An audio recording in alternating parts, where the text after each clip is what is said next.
Hey everybody, and welcome to episode 6 of my full deadly difficulty playthrough for Gloomhaven Digital. In this one, we actually spend the first part of the stream, the playthrough, trying to retire a couple more characters, because at the end of the last episode we retired one character, but it would really be nice to try and get ourselves to having at least sort of 2 new characters to start playing with. So we do actually run the Black Barrow, which is the first scenario, for many times at the start of this one, just to try and get the kind of bandit kills that we needed on the Tinkerer to be able to retire our Tinkerer character and unlock Sun. So first part of this playthrough is a little bit odd because we are just running through that scenario and just killing stuff. So I'll probably cut that up a little bit so it's not maybe quite as long, so it hasn't got all of the bits in, but essentially that's what we're doing. We're just trying to run through the scenario in an efficient way, try and kill as much stuff as possible, then just reset, go again and again until we basically get the character unlocked. Then afterwards, we go to Lost Island. We do that one, which is a core mission. And then we go to Burning Mountain, which is a side scenario, because again, we're still trying to do side scenarios to get our Mind Thief retired too. If you do enjoy the video, don't forget to like and subscribe. I really appreciate it. Or come over to twitch.tv/ManageRequest every Monday, Wednesday, and Sunday, where I stream Gloomhaven live. And particularly this playthrough, I play through on Mondays. Okay, apart from that, let's get into it. Right, so today we are going back to a not so deadly playthrough. And to be honest, I think we're going to be farming retirements today because really I think it would be nice to have a bit of a revamp to the team, the general team. And we're in a bit of an awkward place right now, I think, with our team composition. So our team composition is just a bit awkward with not having...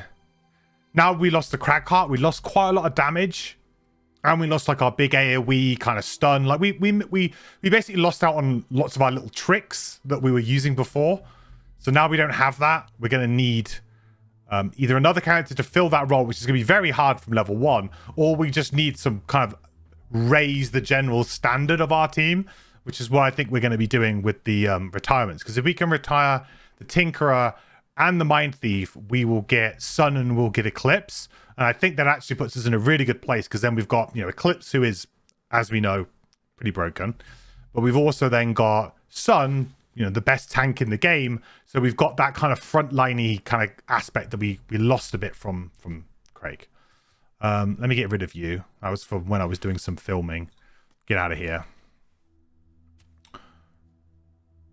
Okay, so we've got Saul and Connery, Hail Craig, and Stun Lady.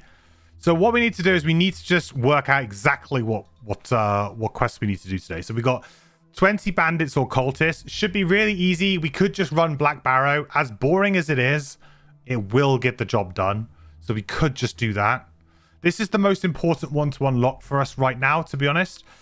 Next, we've got the Mind Thief, which is 6 side scenarios. That's going to be quite hard for us to do. I think we might have one we could do today, so we'll probably do that. But that's one that, unless we want to replay, I don't know if we can do it or not. And the way this has started to list these out as well, which is something that they've added to the game, I don't know whether or not we can play the same scenarios over again. I mean, maybe we can, I don't know, but it looks strange to me why they're keeping count of the side scenarios that we completed. It shouldn't really, that should be obvious, right? So it's a bit strange. But we'll see.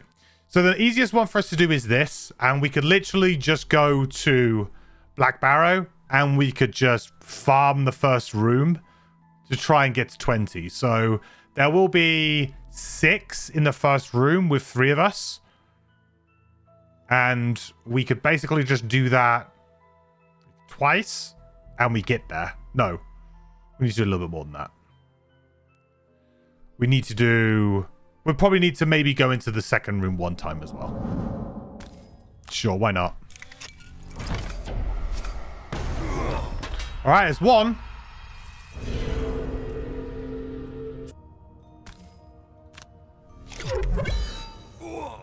Zip. All right, there's another 2. So that's 3 so far. Pretty good.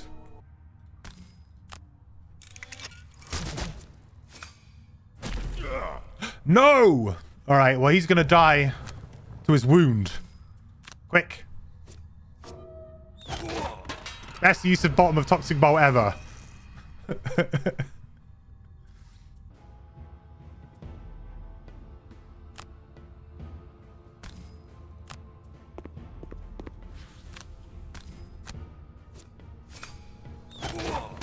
Another one down.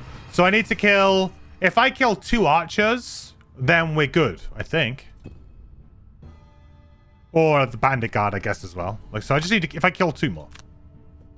And then I can just go and do... Just replay this first room one more time. And we're fine. So you... Here's the problem. If I target this one, I have to draw a +2 to kill. If I draw a +1, it's just going to die to the wound. So I think I just have to attack here and here.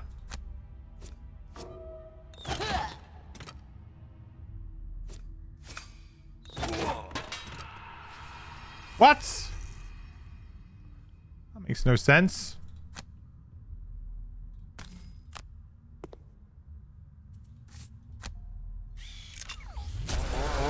No, that's a lot of damage. That's a lot of damage.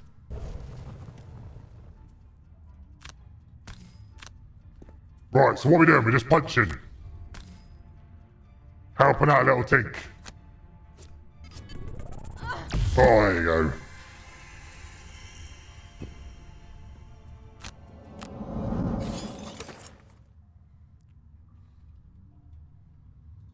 Right.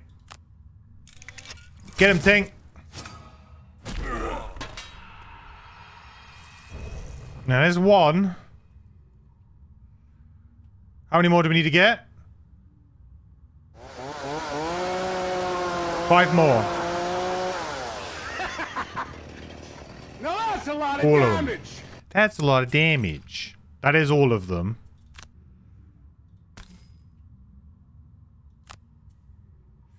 Ooh, extra target. Oh, get the guy in the back for sure.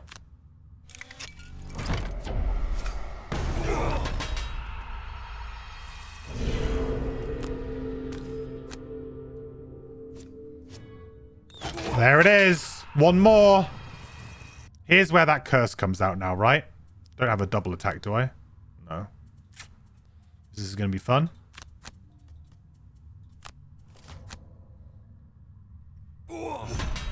Does anyone get credit for a kill on a bleed out? No.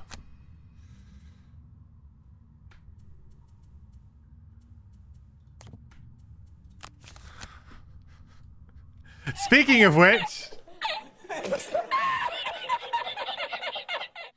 I don't think I can stop that, right?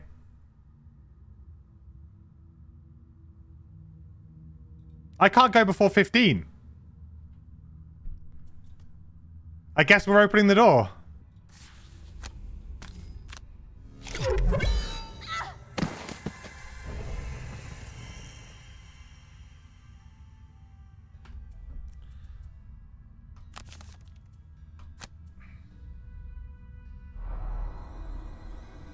All right, we did it.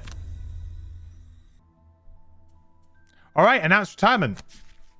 It was a tough job, but somebody had to do it. To stand up for law and order against those thugs. Thanks to you, Gloomhaven is that little bit safer. And any humans that would dare threaten that peace know that their selfishness will no longer go unpunished. You've done your bit, and it's time for a well-deserved rest. Someone else will have to keep Gloomhaven in order now. There's plenty of chaos left in these lands yet. Good job, Hill Craig. Good job.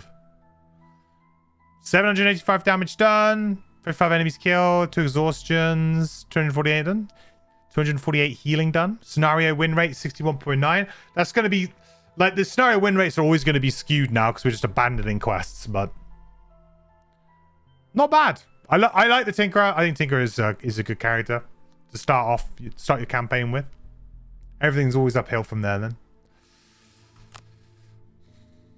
Good night, Heal Craig. Unlock Sun, +1 prosperity rate. I'll try and protect you.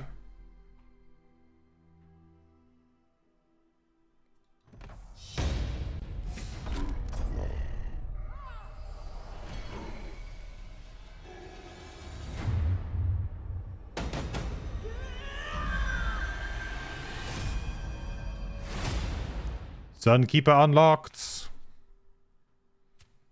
Ooh, you know what? You know what that means, chat? Right, names. We need names.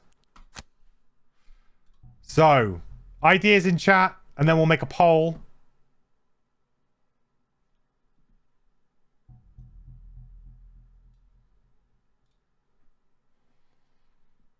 Ah!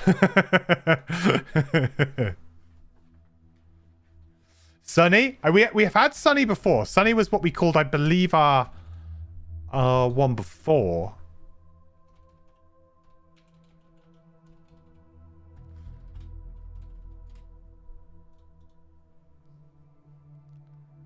Sunny D? I like that. Actually, that could be like Sunny. That's the evolution of Sunny. Sunny D. I like it. Thor, Moongiver. How long can the name be? The name can be pretty long. That long.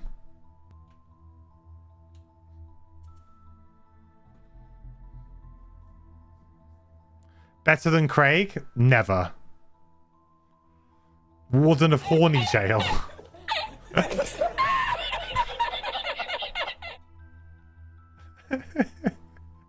Thor? Just have hammer. Sol, Skippy, Sunscreen,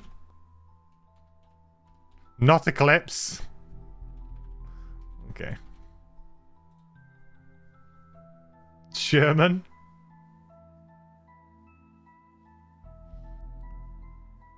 UV. Do I need to put like a dot in that? I put a dot in the middle of that. Character name. Solar.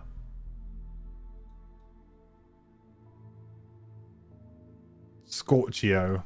Why Scorchio? Insert witty name here. Well, I can only give you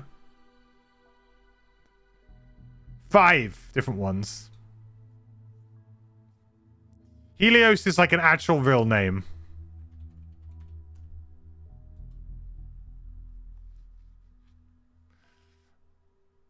And all right, okay. There you go. I'll give you guys 2 minutes to vote on this. There you go.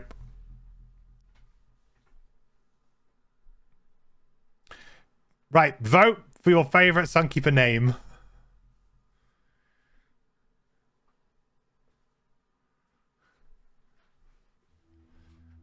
Heal Eos. Nice. Nice. Am I doing plus shield from Sora in defensive stance? Yeah, maybe, but we did break the game last time we did that. We gave her so many shields that the game kind of crashed. So...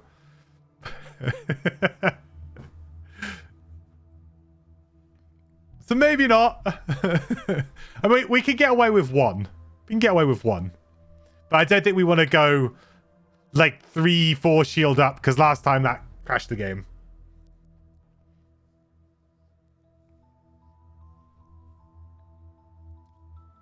Sunny side up. That's a good one.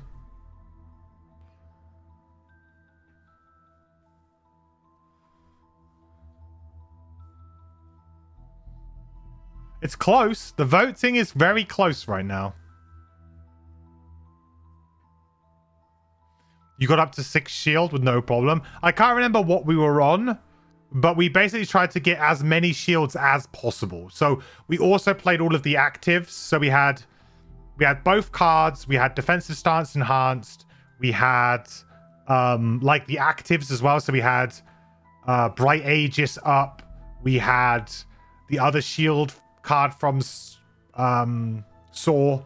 So we were probably sitting on like shield 8 or 10 or something, and then obviously items on top of that. So we were on some crazy level of shield, and the game like just the enemies just didn't know what to do. Like the game couldn't resolve damage properly. It was just confused.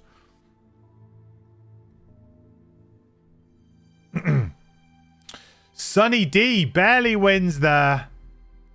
Just beats out sunscreen. Sunny D it is. Sunny D. All right, personal quest. Ooh, vengeance. So this would be one. This would be one that would unlock Sunkeeper usually, I believe, which is why this has come up with this instead. So we won't be doing that. This one, own 4 enhancements, really easy to do. Really easy to do. Unlock circles, which is not a character that I really want to play on deadly difficulty, to be honest. It's very underwhelming at deadly, but we could easily just stay away from this. Actually, we could easily stay away from this.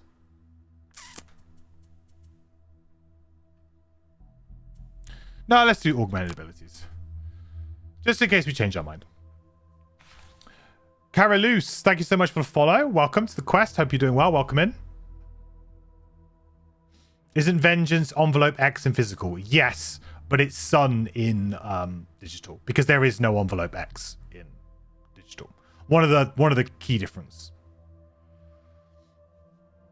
Did I have songs for the increased shield? I think we might have been playing defensive ditty top. Yes, maybe. I can't remember exactly. Or we might have played. There's a shield bottom one, isn't there? I can't remember what that is. That Echoing Aria? Echoing Aria bottom is like shield 2 as well or something. So we might have played that too. But yeah, I remember that we had like some crazy amount of shield, like maybe over 10. And that broke it. Right, leveling up. So we're going to be playing Sunkeeper as a pretty vanilla is how she would normally be played. As a kind of tank with a bit of damage chucked in. Bit of buffing. Just an all-rounder. An all-round frontliner for us. So tank first, then a bit of damage, and then maybe a little bit of buffing on the side too.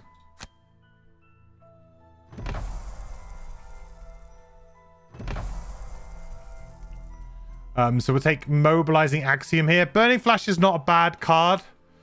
Necessarily. Like the bottom is actually okay. It's the best place for a heal on the bottom. When you haven't got any movement to play, you can just play an extra heal. But the top burn is a bit underwhelming.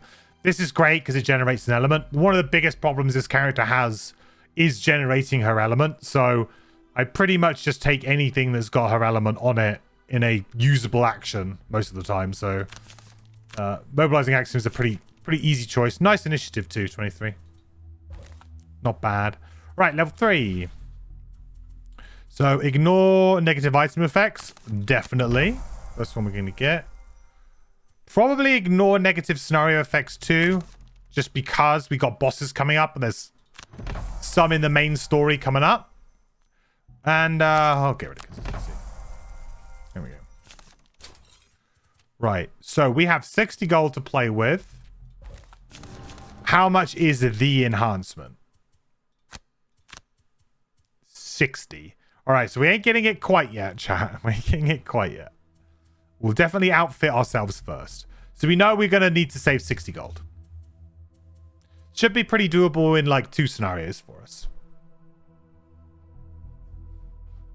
How much does it cost to enhance a card with Sun? Yep, so some of the ones I like to do that with is Tactical Order. 60, you can't quite see it, but it's 60. Same as all the other elements, 60. That has come down a little bit from what it was before. I think before it was quite high. It's maybe like 80 or 100 or something. And also Cautious Advance, I believe, is another good one. 60 gold.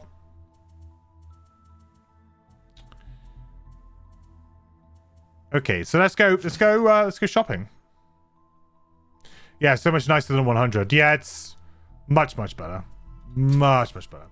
So Iron Helm is easy buy, cheap.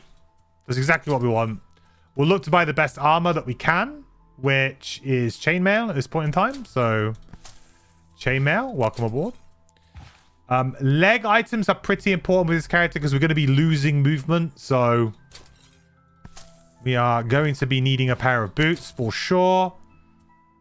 Hand items, we want to get ourselves some shields.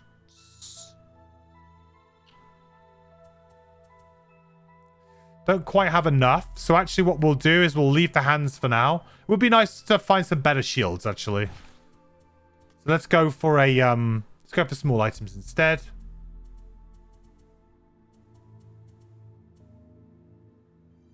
And let's just go for a minor stam for now. Minor stam for now. And we'll go for the major healing next. So we need some gold. We definitely need some gold. Which perks are best to unlock in general? You're playing through the campaign for the first time. You get rid of the -1 and -2 stuff. Yeah, we can quickly chat about that. Okay, so obviously each character has different perks. So not every character is the same. That's not always going to be the case. So really, the only perks that are a little bit different and you might want to take it in a slightly different order are these ones at the bottom here. So ignore negative item effects. If you see a character that has this, right, sometimes it won't always give you the +2, the 2+1. Sometimes it doesn't give you anything. Sometimes it's just literally ignore the item effects. But this is a pretty strong indication that that character is a frontline kind of character, probably able to tank a little bit, able to take some hits. So usually this is one that I will take either the first perk that I take, or it'll be within the first 2 perks that I take. Depends really on what difficulty level you're playing at and what you are, what your role is. So I don't always buy armor immediately, so I don't necessarily need to always buy this. But if your plan is to buy armor, you pretty much have to ensure that you have this perk before you buy the armor. So just make sure that you have it before you buy the armor. Ignore negative scenario effects is also one that is particularly important if you are planning on shortcutting the game in some respects. So I find it to be much more important if you're playing on higher levels of difficulty and you're planning on speed running the story more so than others, because there are some really bad ones, but most of the really bad ones are linked to the story. So take that as you will, but it might not be one you want to get really early. And again, not every character has it, but if you do have it, keep an eye on it. Getting it early when you're going to go into some scenarios that have really bad negative effects can be very powerful. And then apart from that, you're pretty much right. Really what you want to do is you want to try and remove as many negatives from your deck as possible. You don't really want any of these. So removing your -1s. If you have a way to remove a -2, get rid of that as well. The idea being that, I mean, there are calculators that you can search up online. So if you type in like attack modifier calculator or something in Google, you'll be able to find one that will mathematically tell you the best order to do this in. There are things that change the math, I guess, in certain ways. Like, for example, she can attack with advantage quite a lot. So perhaps that means that might make things a little bit different. But generally speaking, they will tell you like the average amount of damage that you will draw by taking these different types of perks. But as a general rule of thumb, if you're playing a tanking character, you're going to want to look to this.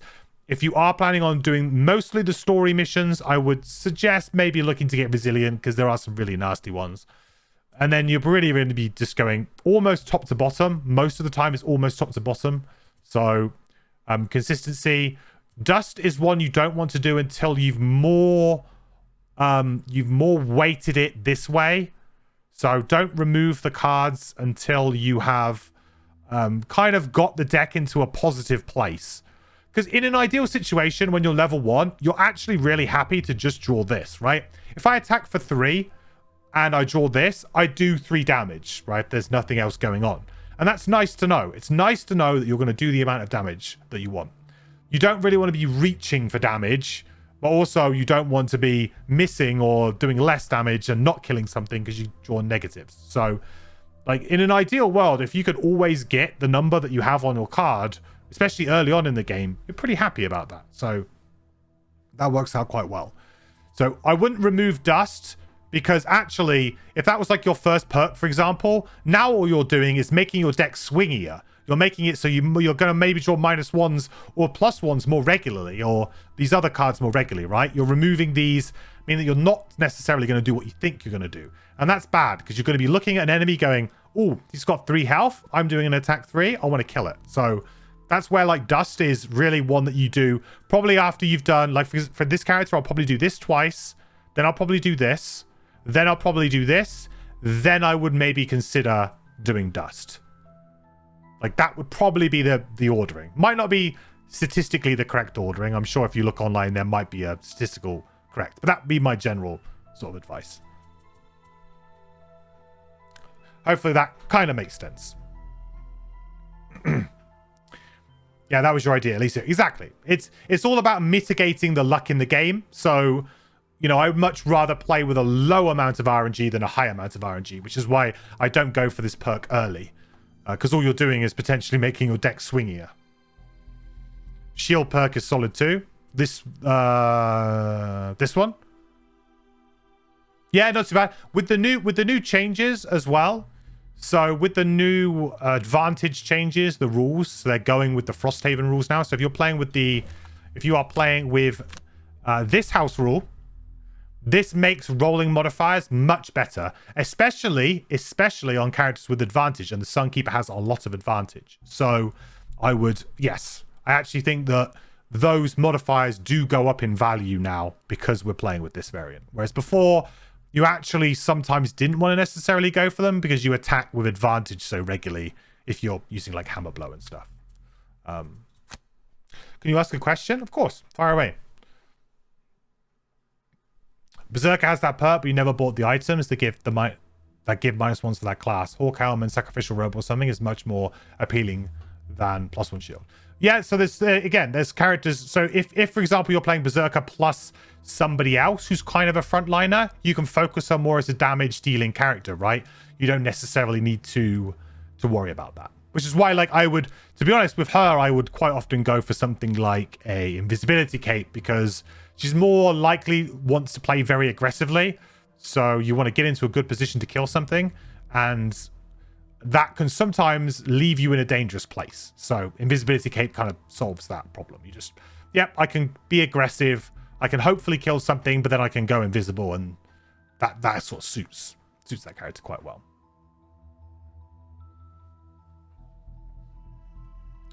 Who's my favorite JoJo? I don't know what that means.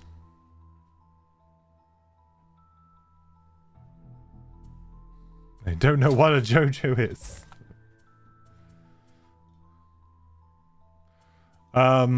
Right, let's buy some items here as well. So we know we wanted to get those boots. I think this is a good purchase for this character. We've already got all of our movements sorted out. So that's good. Now, to be honest, we could go down Eagle Eye Goggles route with this character because we're not going to have any other wearer. We've got plenty of natural advantage here, plus we want to play Iron Helm anyway. And the other character we're playing is going to be Eclipse. So we definitely don't care about Eagle Eye Goggles on that character either. We'll probably just end up getting like Empowering Talisman. So really, this could be Eagle Eye Goggles territory. That's 28. How much is the jump enhancement on Hamstring?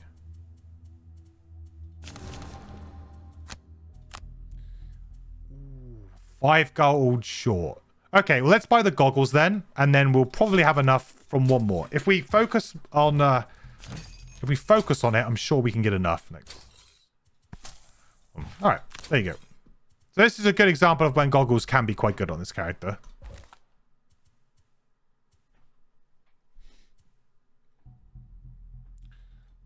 Oh, there you go. Vidiz is just linked to the calculator.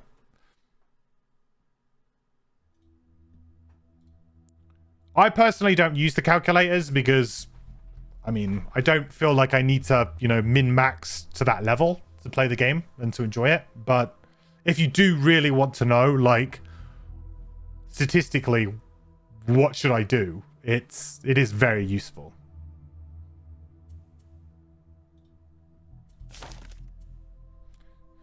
Okay, city encounter.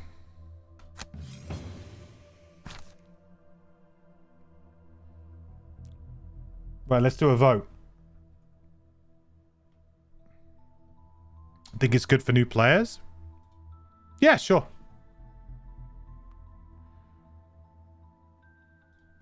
Yeah, I can see that.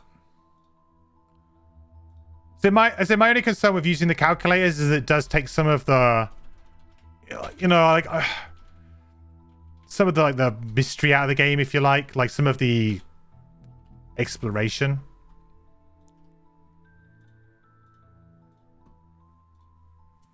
You know, sometimes it's nice to just chuck in like just chuck in the odd one here or there. Like, for example, I went for the plus target quite early on the Tinkerer, which is not, statistically, I probably shouldn't have.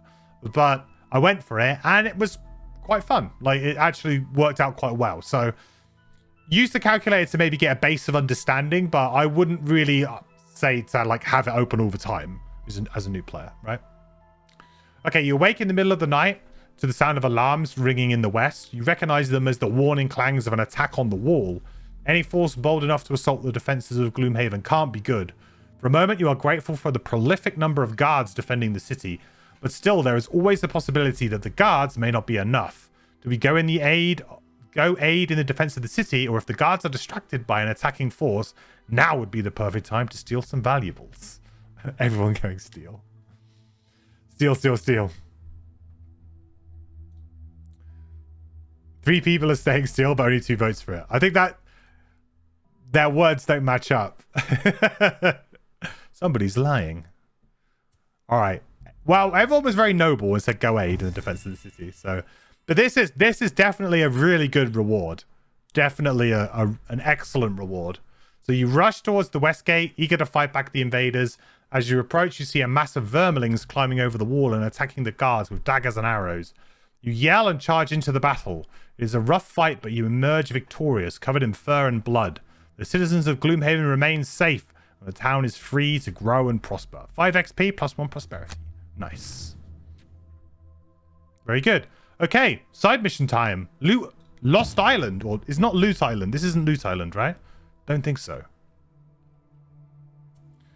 We'll have to do our cards actually here first. Let's do our cards first before we go. So we don't want lay on hands. Practical plans. Don't want protective blessing.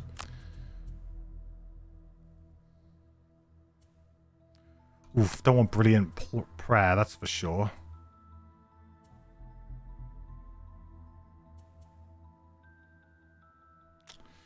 Daybreak's not great. Maybe I'll play Protective Blessing instead.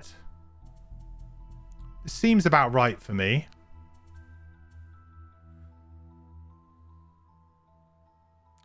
Purifying Aura is a bit meh.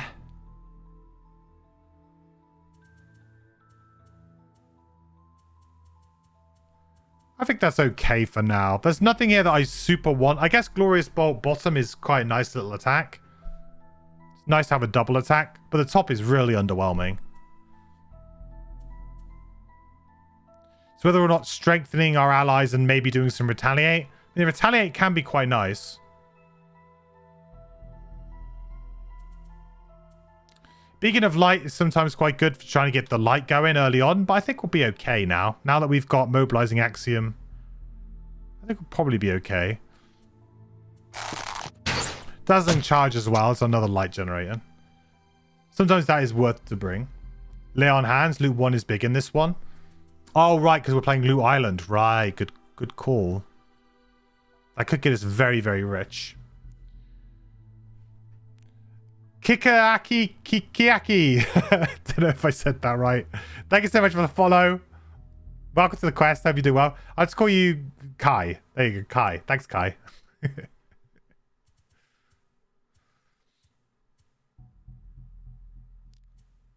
So no Purifying Aura and maybe Lay on Hands for the Loot 1.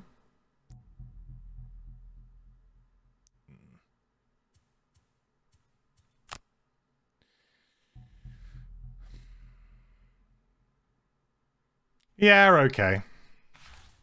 I'm not hugely sold on it, but we'll go for it. So now I can consider maybe bringing Booster Shot in. Wasn't going to, but now we have Sunny D in the mix. So I think Booster Shot now does become quite playable. In which case, I'll probably get rid of Vaccine and play Booster Shot instead. All right. Sounds good.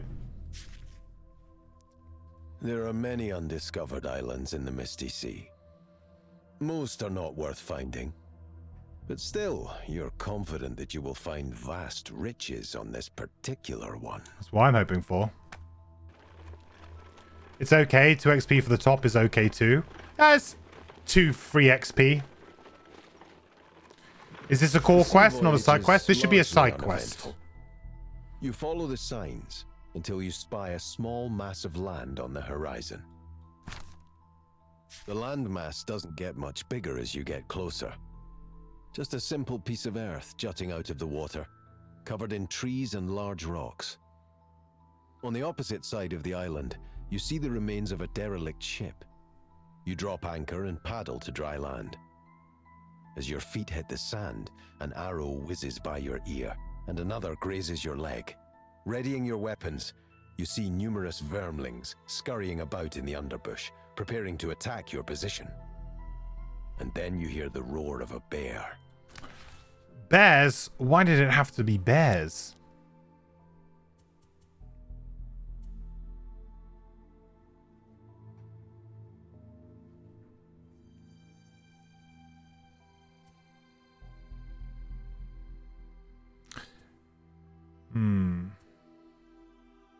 Use your equipped items number of times equal to or greater than your level plus 2. That would be 5. Oh, hell yeah, we can use our items more than 5 times. 1, 2, 3, 4. I mean, we've got 5 items. We use each of them once. Kill our monster during the scenario by causing at least 4 or more points of damage to it than necessary. Pretty hard. Kill 5 or more monsters. Also pretty hard. Well, we do have advantage, so we could always draw our ×2 on a low health enemy, I suppose. And there are vermlings, so it wouldn't take a lot. Just killing 5 is really hard with this character.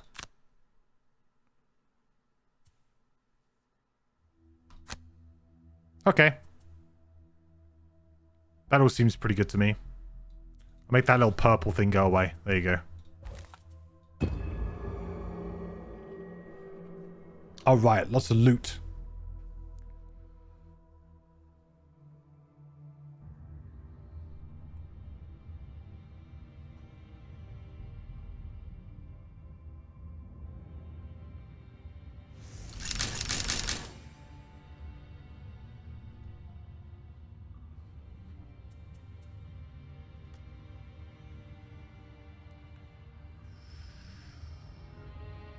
Well, all the loot's in these rooms, right? Okay. Well, I think we know where Sunkeeper's got to stand. Am I just going to go straight in with this? I mean, I guess it kind of makes sense.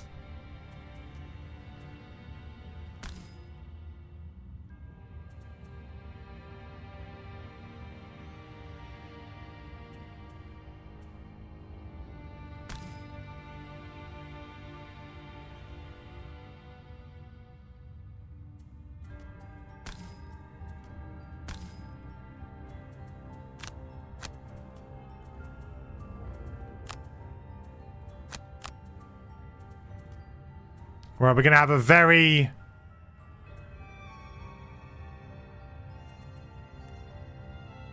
cautious open here, I think.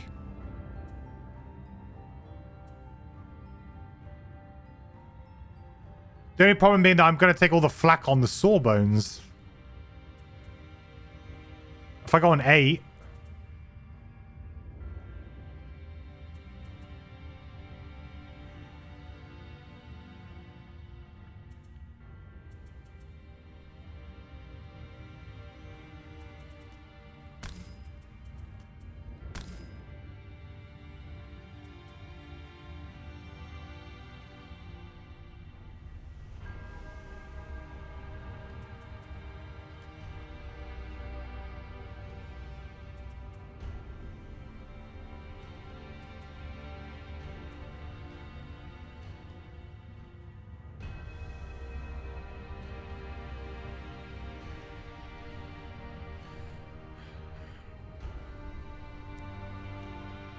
I guess I could go invisible if I need to.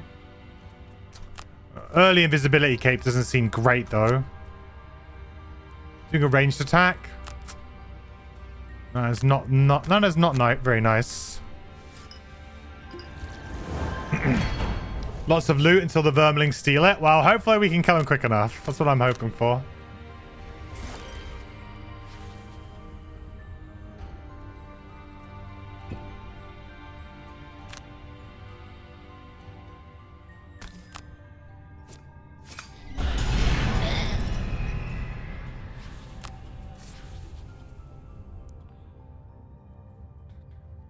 Yeah, I think I'm just gonna have to invis here.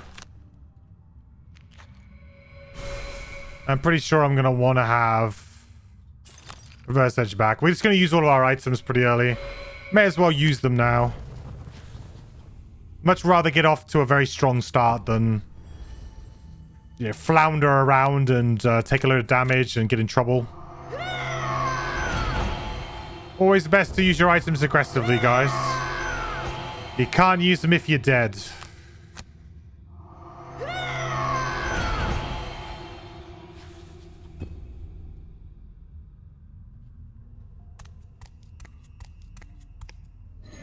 Kind of nice to have the shaman move a little bit closer, though. Annoying that he heals, but he's one of these kind of enemies that's just really annoying, so it's nice to have them a bit closer.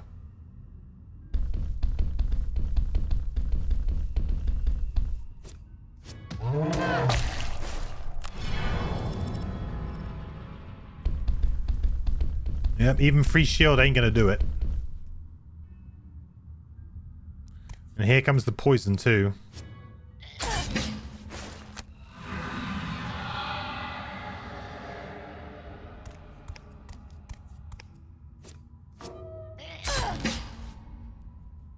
Six shield might? Yeah, six shield might do the job. We'll get there eventually. I could just make her immune as well, right? Could always just do that. Get the immunity card too.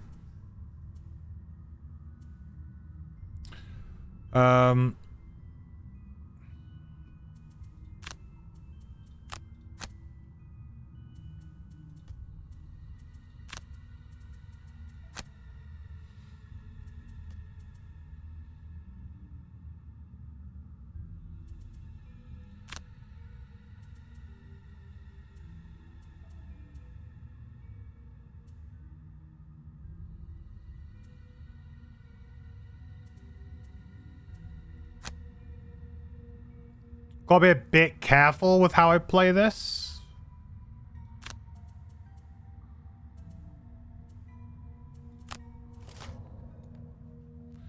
Ooh, we're attacking again? Oh, pretty much the same deal.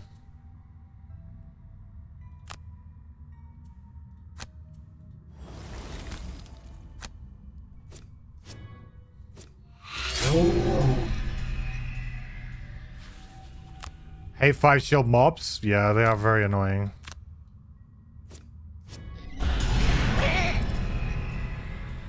This is where I start to really miss the crack heart.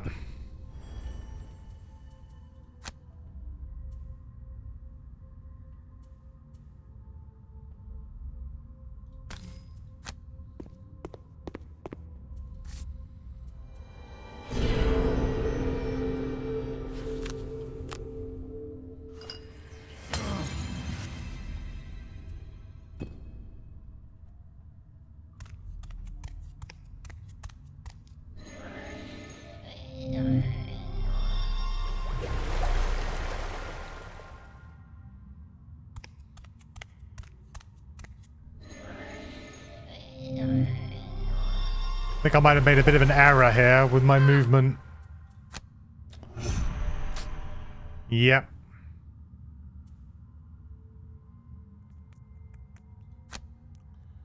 Yeah, a bit frustrating there. That is a mistake.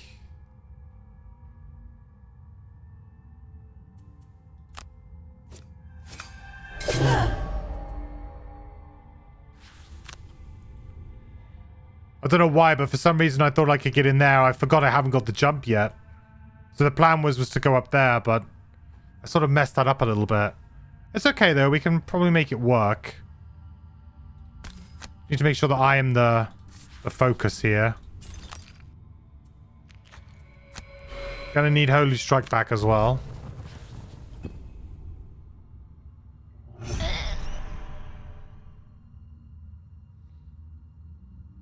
I'm hopeful that we can do some good damage here. There we go. That's what we need. Some -2s.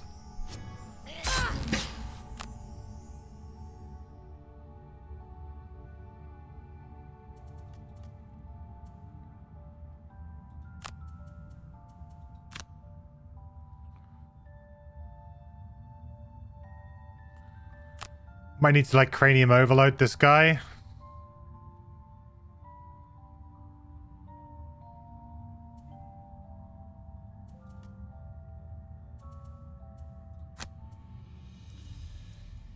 Yeah, this is pretty bad right now. I don't really like where we're at.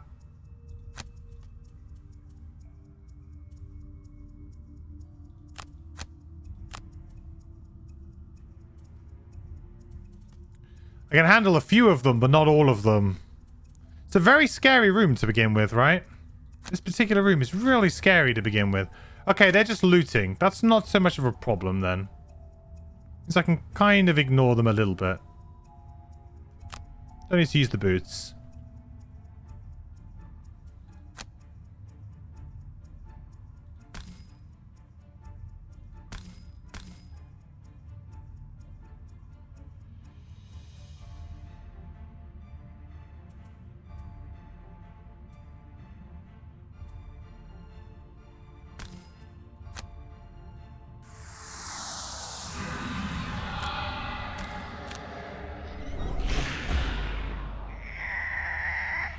Don't usually like using that super early, but I don't really see what my other options are.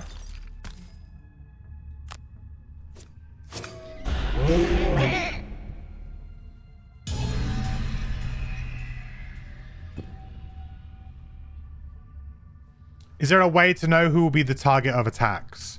Well, not within the game necessarily, but if you check out my video that I did on monsters, that will help. Yeah, the game kind of teaches you in the tutorial, but it doesn't tell you everything you need to know. And the game doesn't tell you exactly. So really it comes through experience and learning like the ins and outs of the rules, really.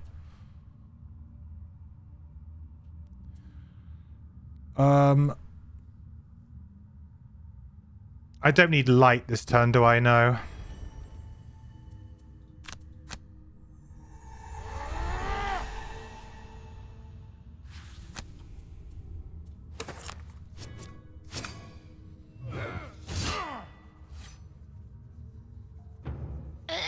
That's a nice attack.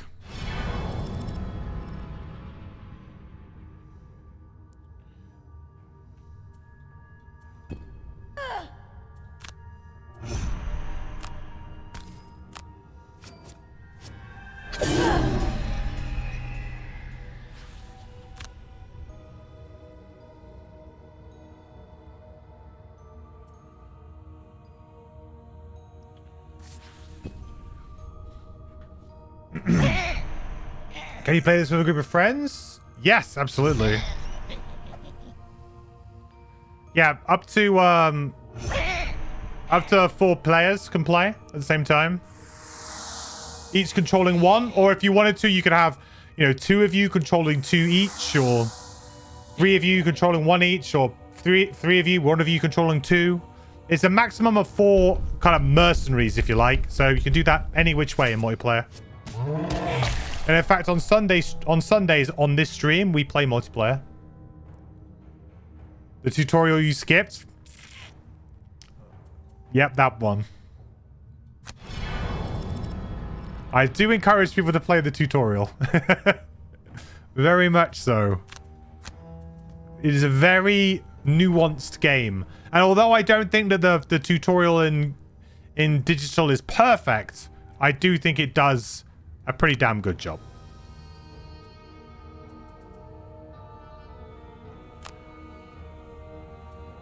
I might just go for Protective Blessing this turn, honestly. Feels really bad, but I don't know what else to do.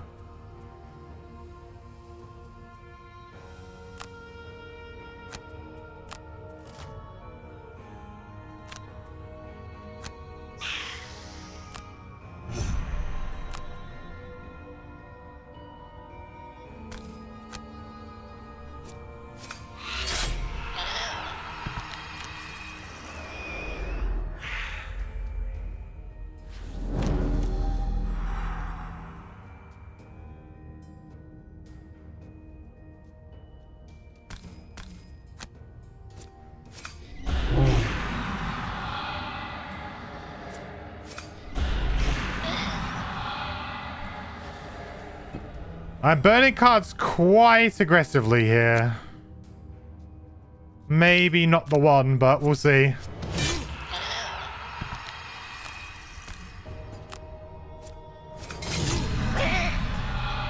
Not bad at all. Do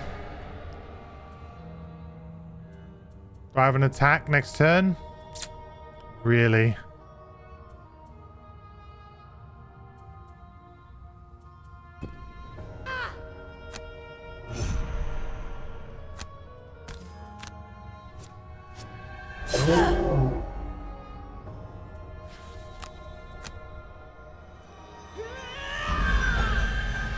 Oh shoot, it's you and all adjacents.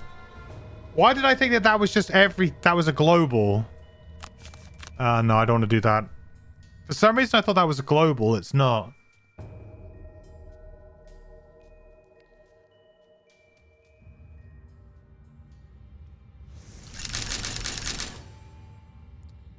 What 2 characters would I choose for a 2v2 PvP battle?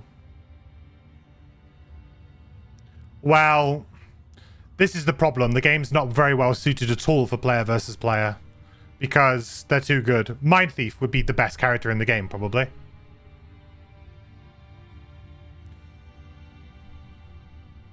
I would say Mind Thief. Actually, Scoundrel. Level 9 Scoundrel with long con. Other player can't do anything at all. You just can't play. That would stop the other person from playing the game entirely.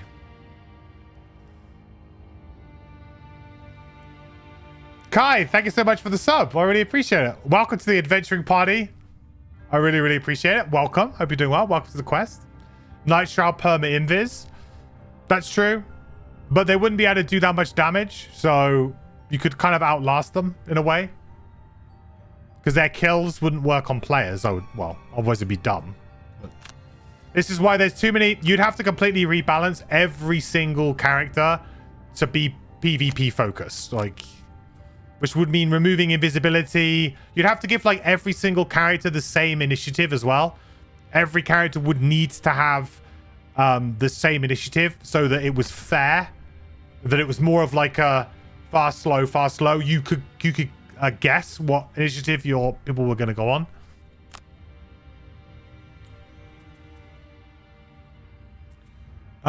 Just realized I'm in a lot of trouble here, so I guess I have to go into the night instead. Not really what I wanted to do, but...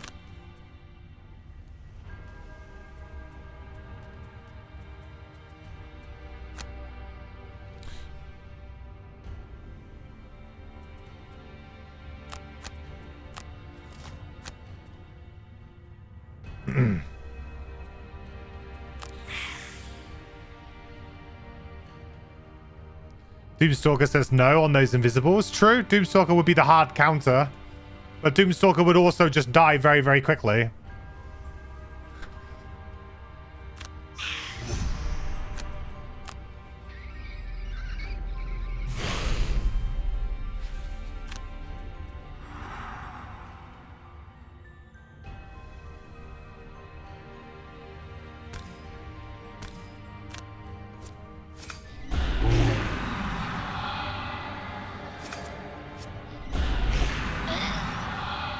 Yeah, Exposed would do a good job at stopping. So that it would basically boil down to there being only like everyone would want to play the same like couple. So you would have like Doomstalker to counter the other person's invisible character, and then the other person would probably just play Scoundrel because you have an initiative too, which goes before everybody else with stamina potions. Like, and then with her deck at level 9, you would just be attacking them for 4 and disarming them every time. It's pretty brutal. The other team could disarm you back, but then you just get into like a disarming fight. I think that there is definitely scope. There is definitely scope for like a PvP version of Gloomhaven. It's sad. There's definitely scope for it, but it would need like a lot of work. A lot of work. Super Mateys, thank you so much for the Prime Gaming sub and for the follow. That is very, very kind of you. Welcome to the Adventuring Party, my friend. Welcome. Hope you're doing well. Really appreciate the sub. Thank you, thank you, thank you. It does mean a lot, so thank you. Welcome. Doomstalker just summoned his toad. Stuns every round. You just, well, or you move like 2 hexes away from it and then it never stuns, right? Yeah.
Get some value out of this protective blessing right now.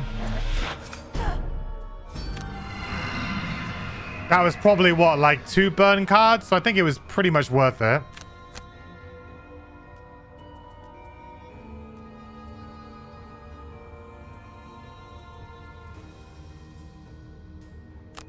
This is what I mean by like not having certain things, right? So right now I don't have like a big AoE on any of these characters.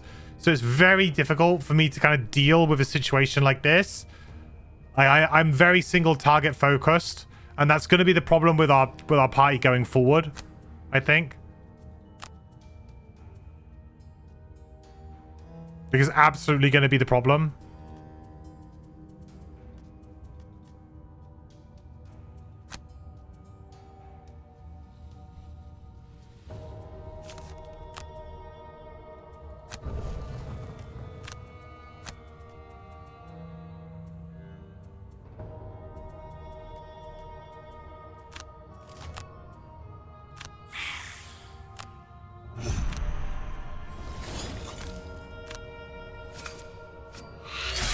Oh, come on.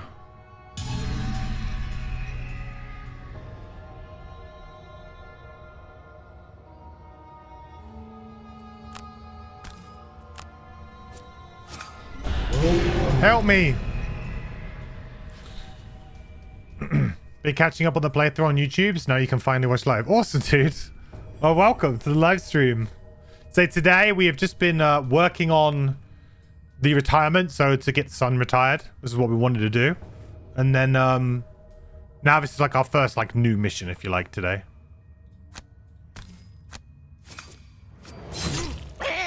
Oh.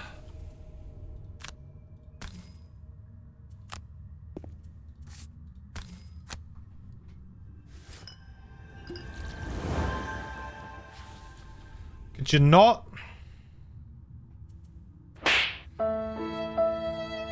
It's incredibly sad. Why does it say I have that? I do not have that. Did I not give that away? Yeah, I gave that away. So I have no cards, man. Okay, so I short rest next turn.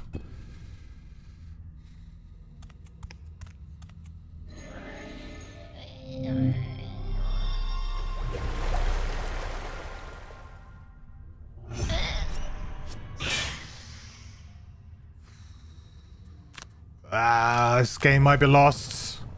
It's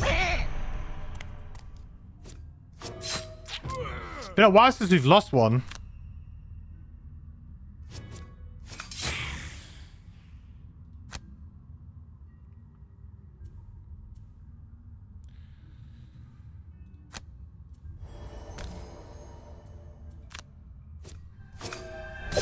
Oh, come on. The advantage there's got to do more.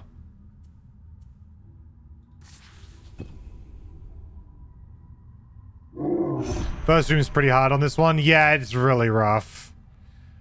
So I say, like, I just need some kind of enhancement, like, sorry, enhancement? Some sort of AoE. I just need some kind of AoE, and then I feel pretty good about it, but I'm just not getting that That bit of luck that I need right now.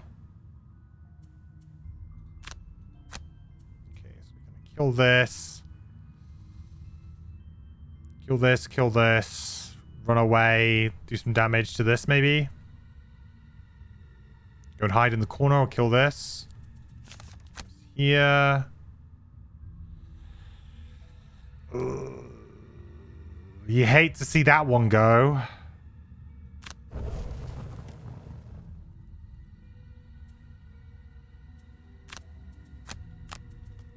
Honestly, I might just need to do that, though. I think this might be okay. And I feel like I could probably long rest here, actually, in a weird turn of events. Actually, I'll just heal. 14. Okay, that's okay, I think. Actually, no, it's not okay. Oh, no, I'm going before. That's fine. That's fine. So I want to kill... So I think I want to go... One here.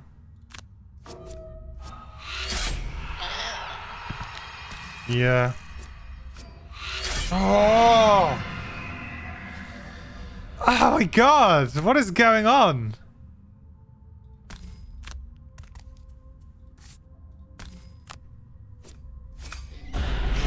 Kill that bear.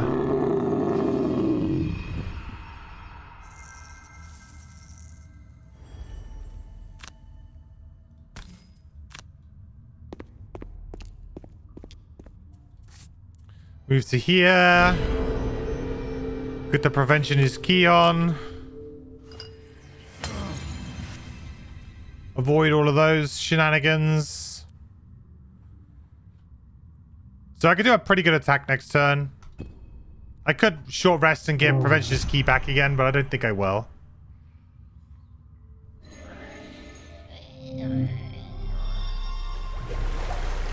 Hey, Iron Wine, how's it going? Lacking push and pull in this party. Yeah, maybe I need to bring back Fearsome Blade, actually. Bad idea.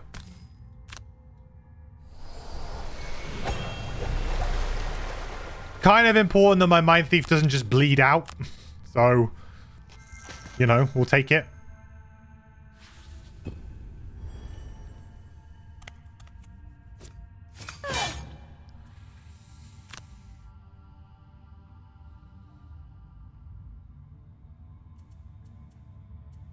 It might be better to just go for the... Oh, no, I can't because of the initiative. No, I do have to go for it this way. I can stun, though, which is nice, which I probably will do. Long rest here, and then just go for, like, the kill here, maybe.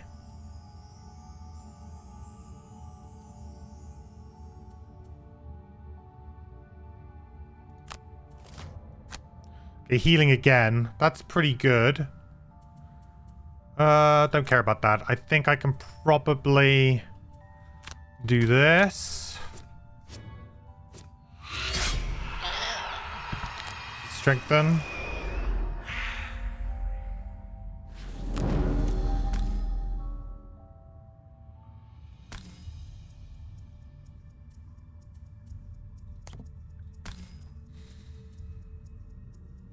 It's just going to do no damage to this thing. That's the problem. Let's go like this and this. Gives me a chance to maybe kill with the... Whoa, whoa, whoa, whoa, whoa. I selected both targets. Ah. Rough. Hate it when it does that. I feel like you selected both targets but didn't.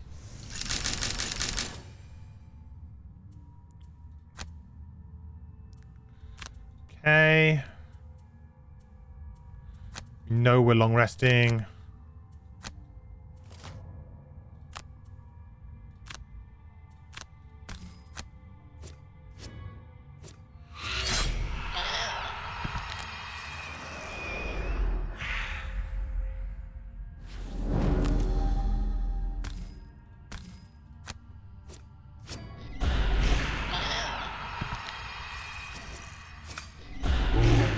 Nice. Very nice.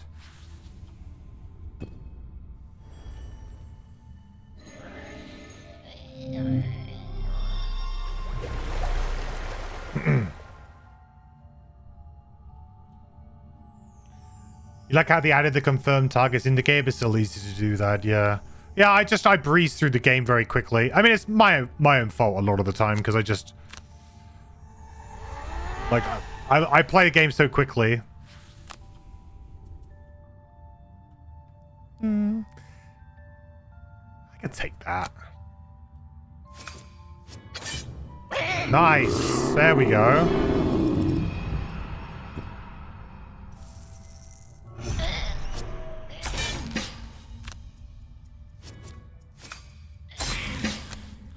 Okay, good.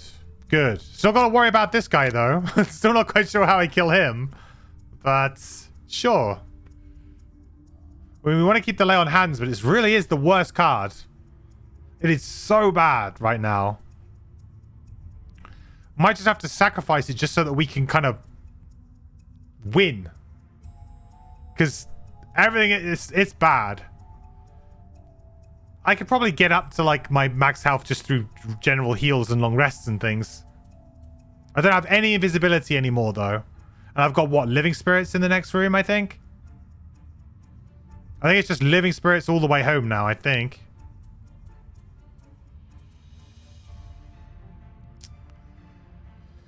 I mean, if it's not that, then what is it? I mean, everything else is so important. Yeah, I mean, all of our other cards are just so important. Sorry, lay on hands. Working on my hotkeys so I can do quicker speedruns. There's like only one hotkey, which is like space. I mean, there's more, but yeah. There is more.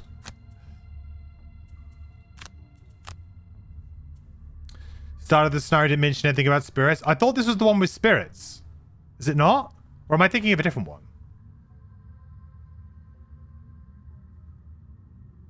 Just more vermilings. Oh. Huh. I must be thinking of a different one then. Well, what am I thinking of? Definitely one where it's like living spirits.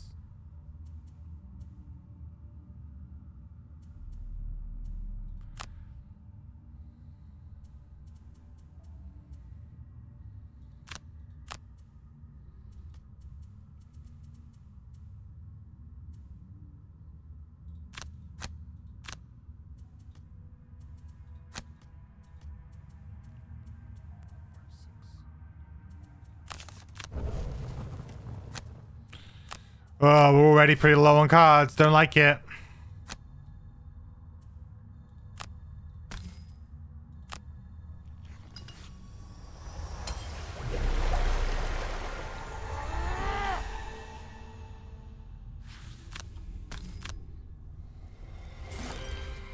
Hopefully we can use the med packs to at least extend our stamina a little bit here, which is kind of the plan.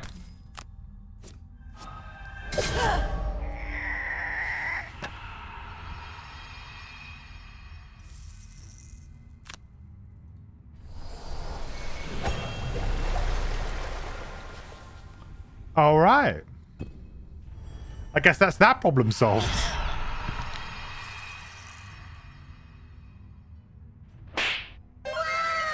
Wow. Big wow. Chain dial is what I'm thinking of. Wow. Maybe it is. No, because Chain Dial is the one with the wind demons and stuff as well. No, I'm thinking of one that's like this, but it's like a treasure one. Wow. Oh, nice. Maybe it is Chain Dial. The starting room is the same 2 floor towers as Chain Dial. Oh, okay. Maybe that's it then. And then there's an indoor bit. Maybe it is Chain Dial then I'm thinking of.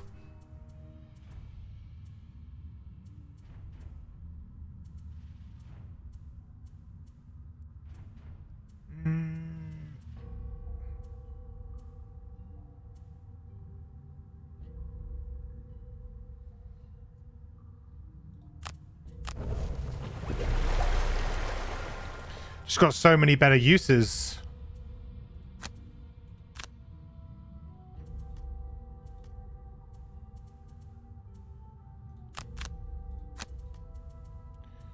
Right. Away we go then. I mean, I should try and get some loot here because that's the whole point of this scenario, but it's honestly going to be quite difficult.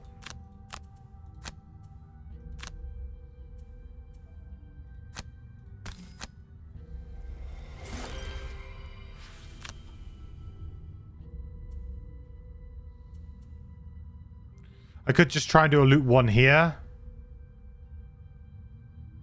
I suppose then... It's not bad. So much gold.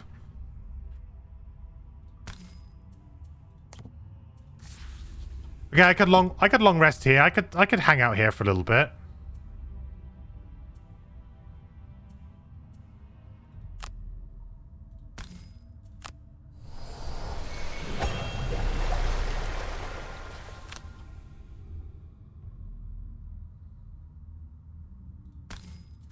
Sunny also needs gold. She needs quite a lot of gold.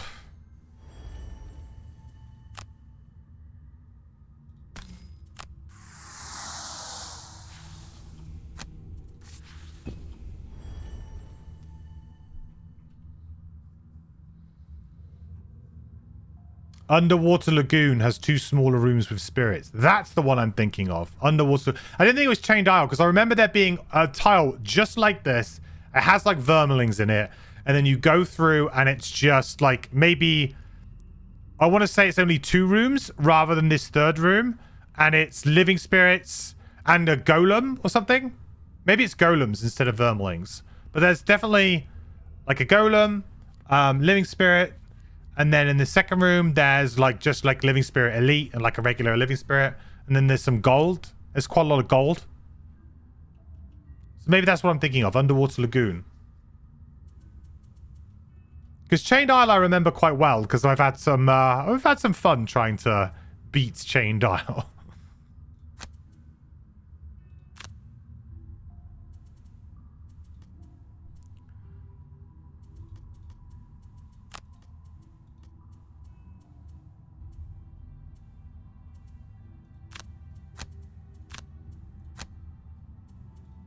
Bit concerned that I'm going to take a lot of time, you know, to do a lot of nothing here. We'll see. Underwater Lagoon is Ooze, Frost Imp, and Rending Drakes. In the 1st room? Maybe it is that one then. No, all these scenarios with this sort of opening are starting to blend into one for me.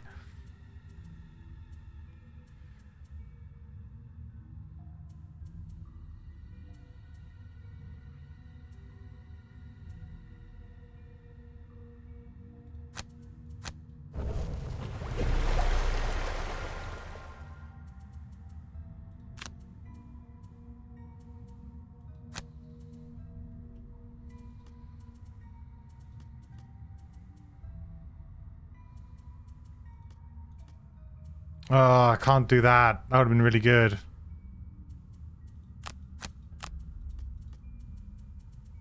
Bloody Saw plus...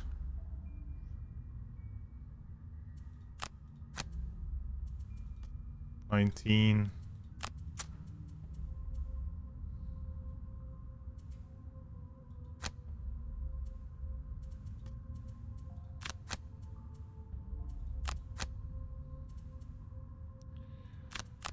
Double med pack turn.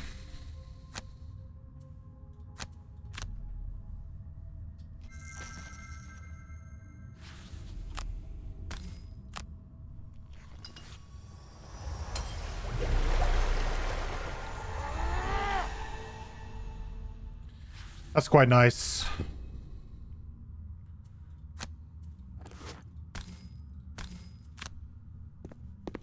At least we did pick up some of that loot.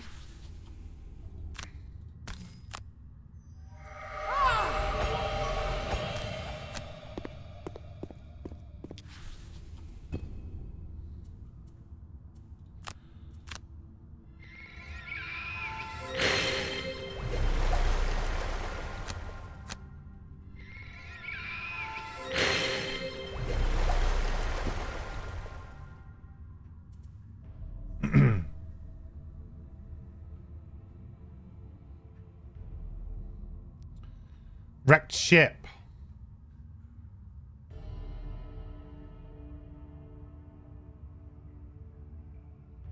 That could be one. Apparently having the video quality of the video on auto distorts my voice audio. Set it to source to fix it. Yeah, also I think you need to check if you have like the low latency on. I found that low latency sometimes makes it like pitch bend things occasionally, which is really weird. But... do I have this and this, I suppose? Ah, I'm not really ready to go in, am I? I feel like I should sort of take one more turn or something. Take one more turn. We long rest.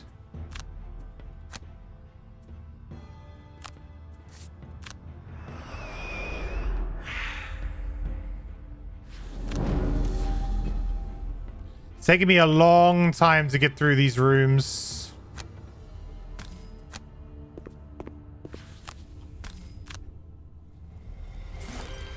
You have another med pack.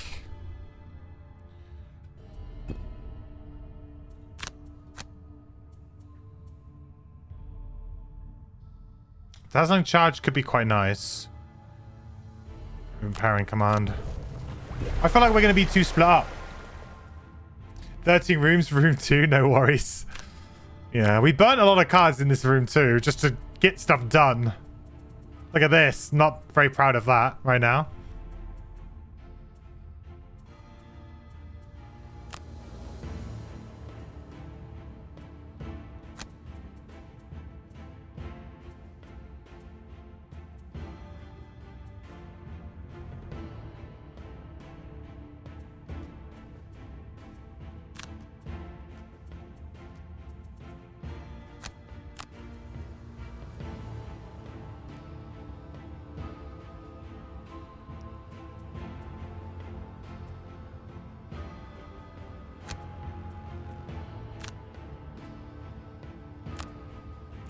What are we doing?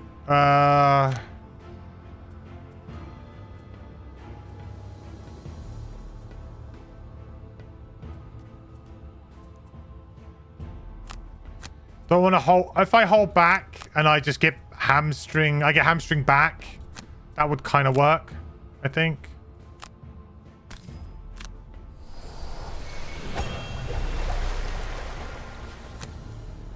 And then we go for the big short rest. I just need to be in a position to maybe like use light, go in.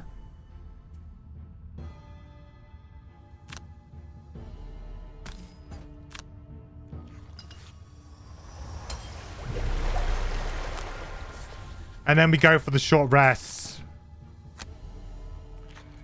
I don't like it, but at least then we're all kind of bunched now. So that's fine. That's fine, right? My thief is not looking good. If I fail, I'll do it again. Loads of gold. Yeah, that's true. We need to definitely pick up the pace. We need to wipe this room quickly. We really do.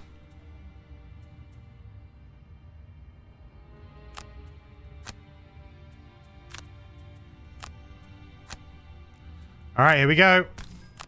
All in on the saw. Who knew so many of these damned creatures could exist on such a small island? Entering their dwellings on board the derelict ship, you see more emerge from the shadows. Along with them, however, you see the plenty of gold. This tribe has indeed amassed a great wealth in this ship.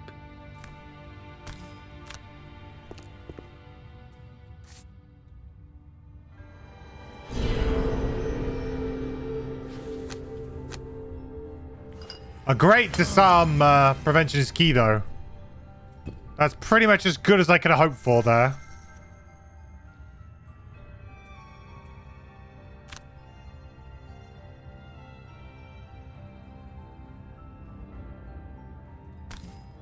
Again, I don't really want to pick up the gold on this character, so we'll go like this. This.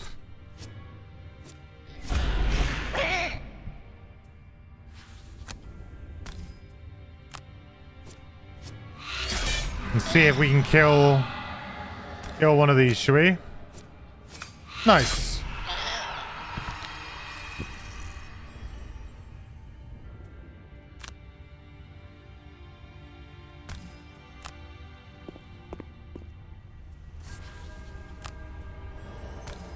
Times 2. Oh.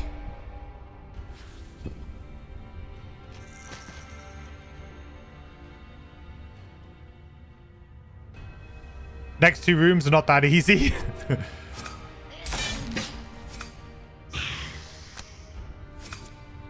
I think we'll do okay. I mean, I've got a really good turn. I'm so glad I kept the Warhammer. That's annoying, but I think I've got more important cards, right?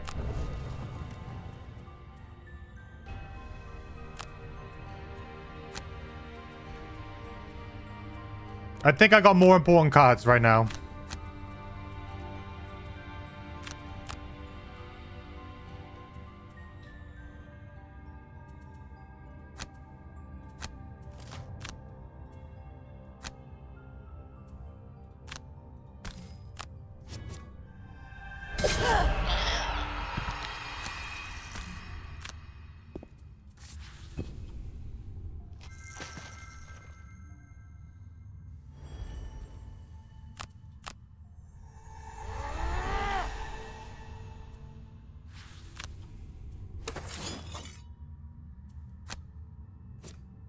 Go on, Saw.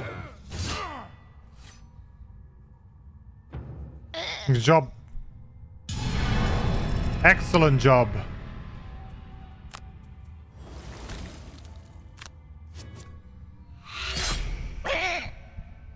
Down nice and low. Alright, that one is dead. Okay, okay. Things are happening, chat. Things are happening. In before the scouts loot everything. That can't happen. That's like actually the worst thing that can happen right now.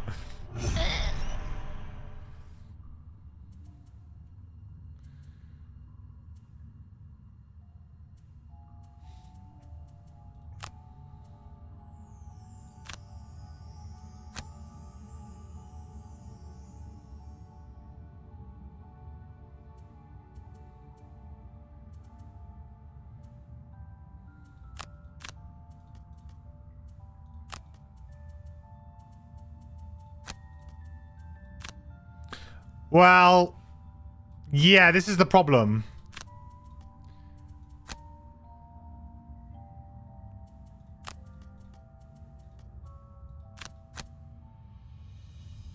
If they do loot, that's really bad.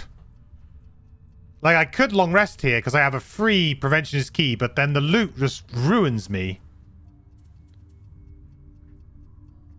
I could short rest here. But then I really want this and this, so that would suck.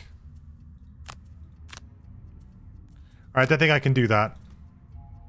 I think I have to short rest here.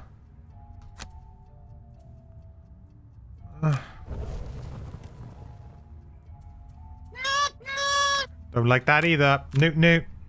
Hey, Flucus. Deadly newt time. Alright, I would have been fine. It's always annoying, but I think I have to, you know, assume that I might lose there, so...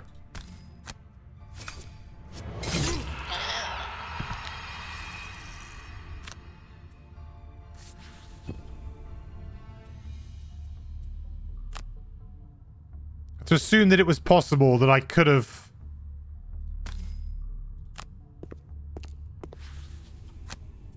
been in a lot of trouble there.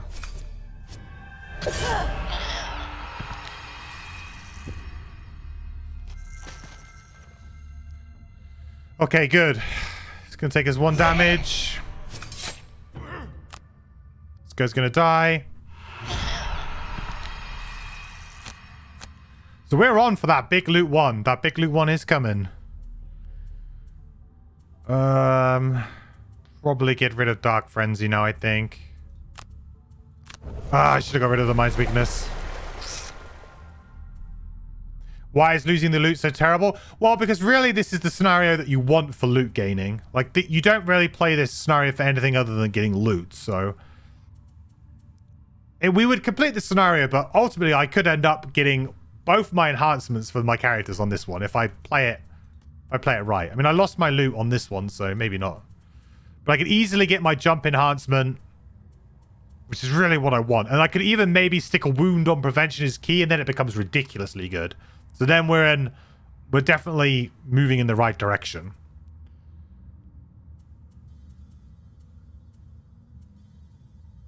So really I want a short rest and bloody sore.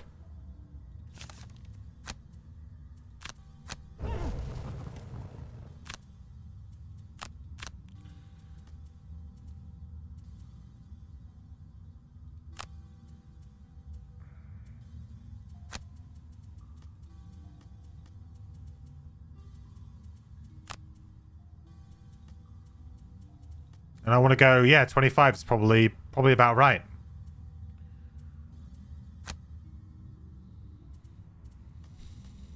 Oof, we are so low, and there's 2 more rooms to go. I'm not liking the look of this. Not liking my odds here, to be honest.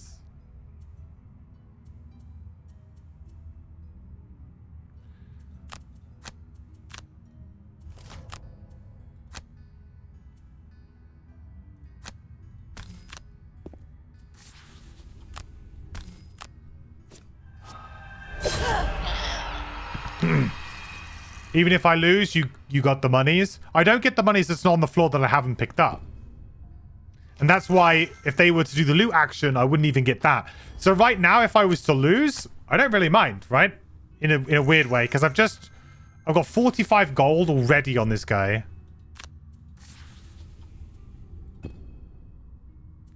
That's pretty good.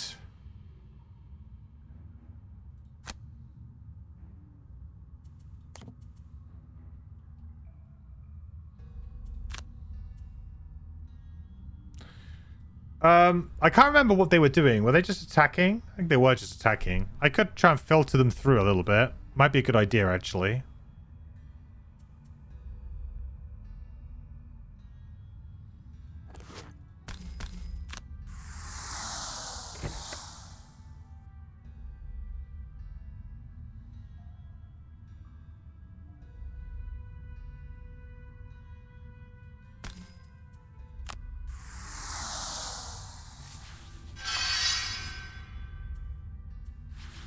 We'll just play that, but for nothing. Hey, Professor Twitch! Thank you so much for continuing on your gift sub from Pokemon. That's very, very kind of you. Thank you, buddy. Appreciate it. Get them all nice and close.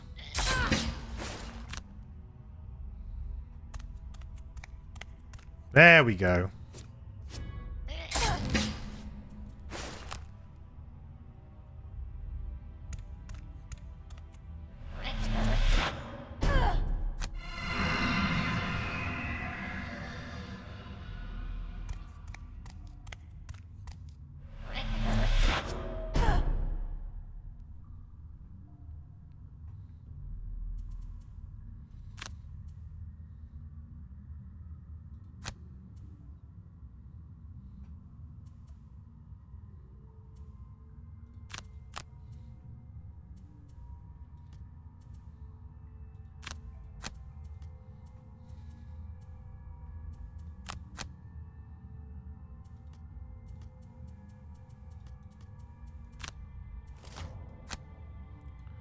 Ah, here's the loot. Now, the thing is we're actually in a decent position for this if we to stay put. Because they ain't going to be able to loot us that much. Question is, do I give the ability... Do I give a card?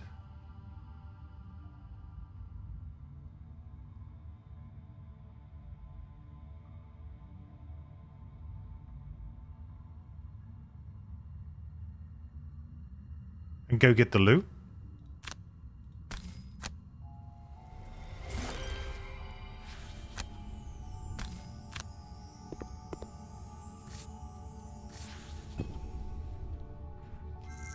Worth. Maybe not worth. We'll see. Once you complete a quest, you can replay it again and gain rewards. So isn't it better to never win this so you can keep looting? Well, yeah, I mean, even if you win it, you can play it again. You can always keep playing it again. And the number of loot piles on the floor will never change. So this is like a scenario that potentially, once you get a new party, perhaps like this will be a good one to just try out. Like just to like, hey, I've just got a bunch of new mercenaries. We're a bit poor. Like, why not give it a go? You know, it's not a bad one for that.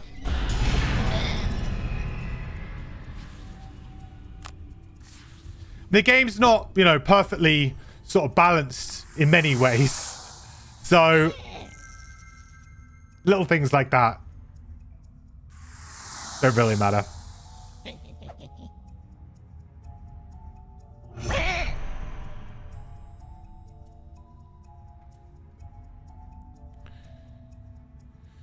Let's see myself, I think.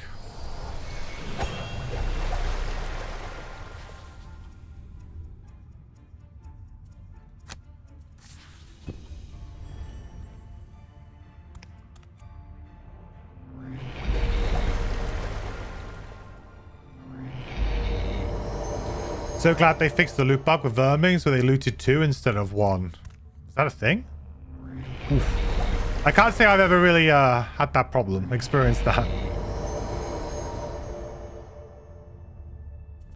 Okay, so what do we need to do now? We're gonna need a short rest, most likely.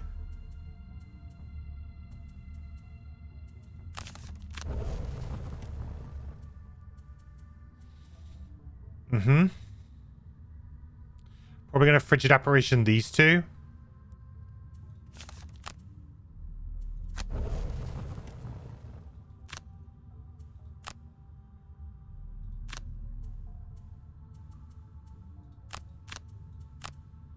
We'll do it like this. Then I can do this and this, which is better.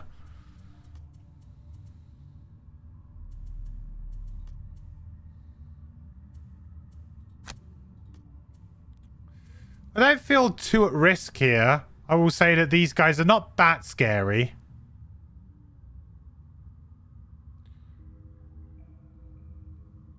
Gotta try and do some damage to these though. Gotta get some ×2s or something on these guys. Man. I really need to get like a wound, I think, up on one of them.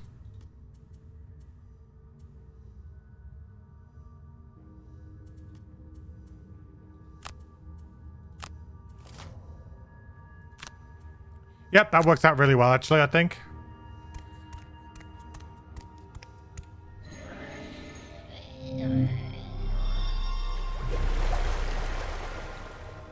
If he goes to there, I could double stun the shamans instead, but I think I do need to still stun these 2.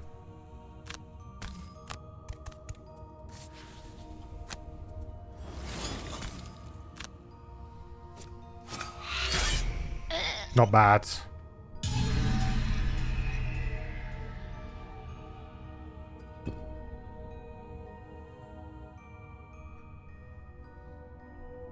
Ends up being quite a nice long rest turn, which is good. I honestly don't know how we're going to win this really now, looking at it. It's very...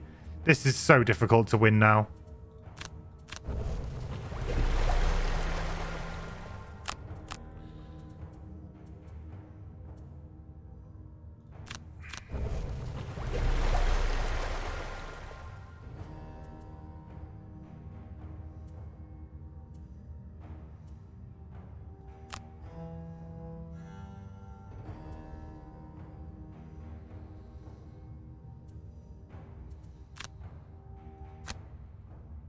I need to kill... I think I need to kill this first, so then I can go in and preventions key all of them. Oof, yikes. A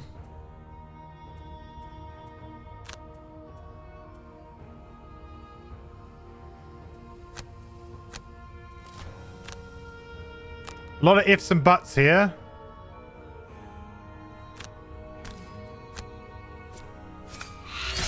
That's pretty good.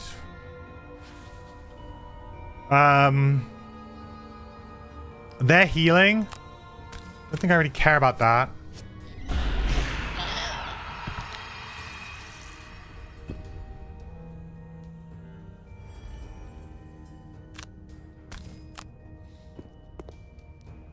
Wasn't here for the first room. Did it go poorly? Yeah, it did. It's a tough first room. We had to burn cards quite aggressively just to kind of not die. That wasn't great.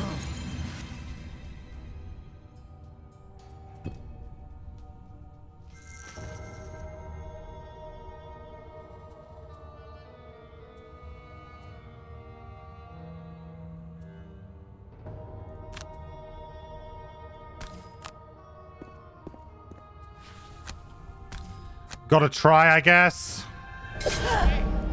Maybe I should have just gone there.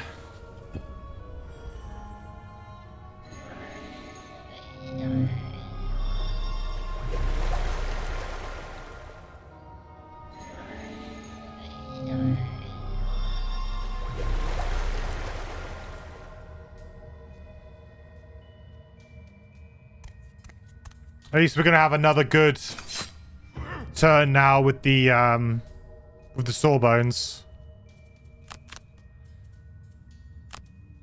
You know, we're making things happen with that character. We're definitely making things happen.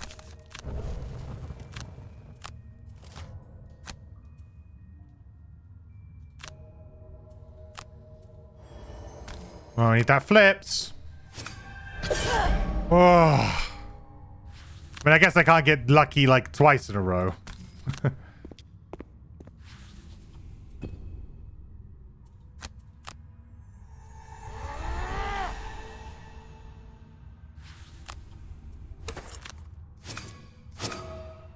There it is, times 2. Too bad it's only an attack 3. I mean, hey, it did something.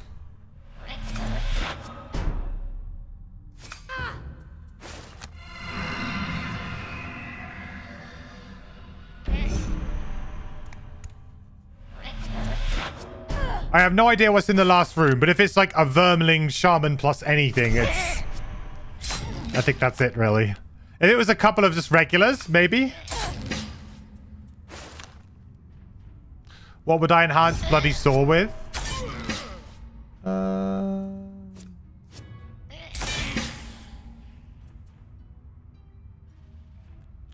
I mean, if you had the gold, disarm, right? But... I don't know. Probably just +1 attack. Wait, what did I do there? Discard a card in hand before taking a long rest. Yeah, so I have the Mind's Weakness, along with a few other characters, but the Mind Thief has augments, which is what, give her attacks extra potency.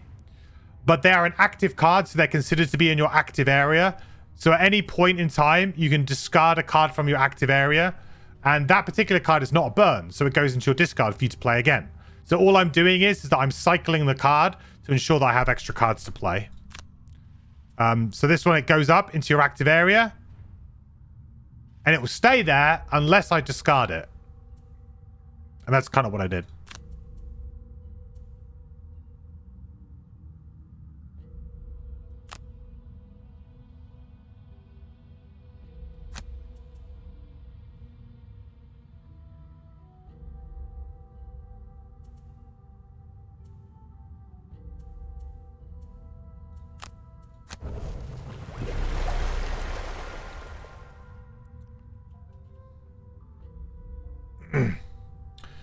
Perhaps poison? Poison wouldn't be too bad.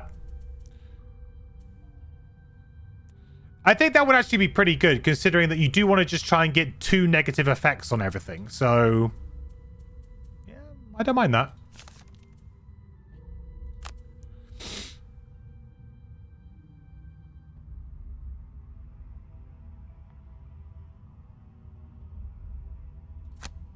Oh, man, that was the one.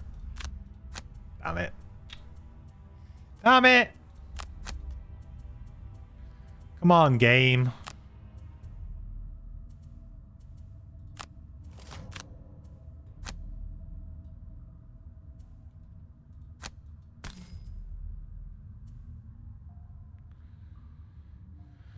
Do I have any chance of doing any damage to this thing?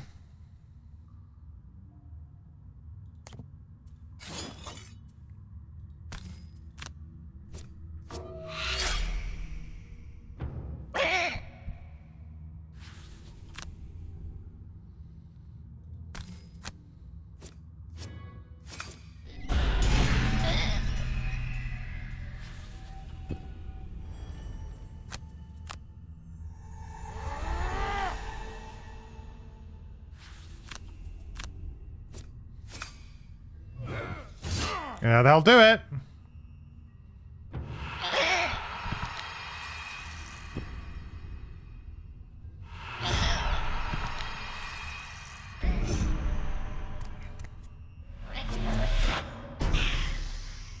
I think the only augments you've seen so far were burn. Well, there's only... So augments are unique to the Mind Thief. So if you see them on other characters, so for example, Defensive Stance, which is a card that Sunkeeper has, that is a burn. So, this card here, it's got... See, it's basically if it's got this ability here, it will go out into your active area and it will remain there until it's discarded. So I could still discard this if I wanted to try and mitigate this -1 move or to get rid of the shield for whatever reason. I didn't want it. But it's burned, so it would go into my burn pile, but it will stay there forever. Similar to like Booster Shot here, which I've played as well. It's got the persistent, it's got the infinity symbol, means it goes into an active area, and then it's basically there forever until they choose to get rid of it. Is a burn, so can't get it back. But the difference with the Mind's Weakness is that it is not a burn. So it is got that infinity symbol, but no burn.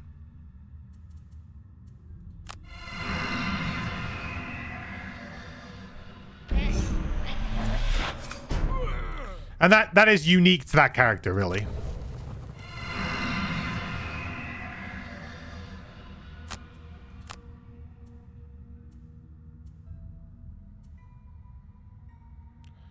All right, well.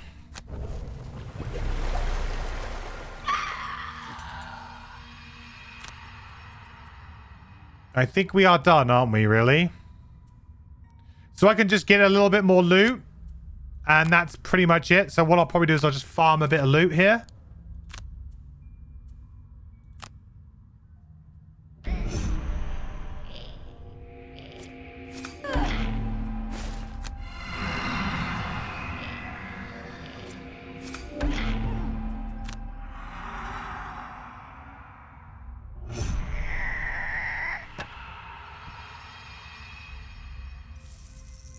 This is going to be double stacked, so I do kind of want to stay near it, if I'm honest.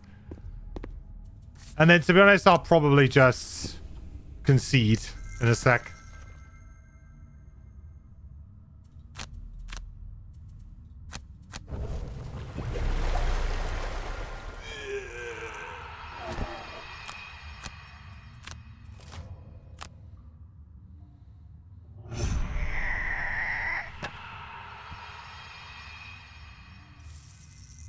So, for example, now might be a time that I would consider getting rid of it, because honestly, I'm not going to be doing that anymore, and I want to get to that pile without having to use my boots. So I can get a little bit more gold. Then we'll move on. It would be really nice to have a few more items here too. Really would be.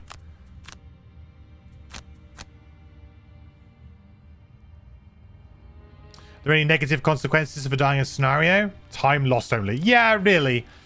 That's basically it. I mean, you don't get your battle goals, so that could be a little bit annoying, but it's just basically progression. You keep your XP, you keep your gold, so there's nothing like that that's really terrible.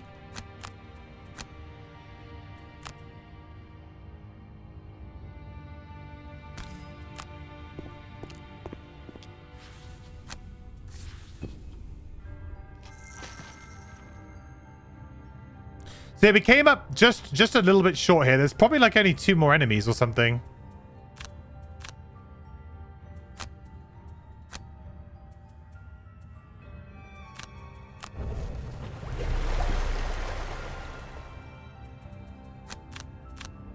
Get that last pile of loot, and then we are done. Is there anything that's more than 5 in here? I think they're all just 5, aren't they? Yep.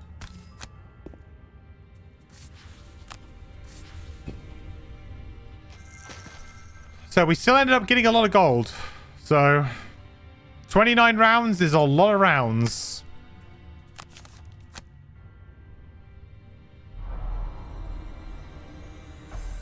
Four in there? So one of them was a shaman. We're pretty screwed. Okay. Well, we got a lot of loot, so that's good. At least we ended up coming out, like, rich. So, we do need to complete that one, though, for the Mine Thief's mission. Oh, progress. Right, 67, 68. I mean, that's great progress right there. That's exactly what you want. Okay. So that means now we can go to our friendly enchanters. So one thing that we were definitely missing was jump. That would have made a huge deal in that scenario because there's multiple times we were stuck. So that is going to make a big difference.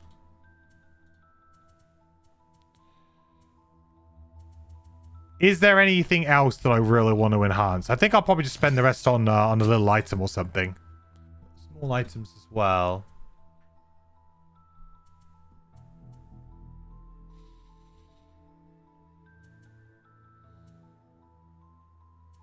Moon Earring is not bad on this character because we've got boost of speed, leather armor, and eagle-eye goggles. All three things that we could repeat. Power potion is also not bad considering that we will be attacking a lot of stuff. So, I guess for just a cheap 8 gold, let's get the power potion for now.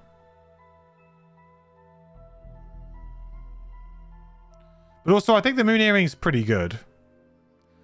You get an advantaged attack on 2 separate attacks, which could be quite good actually.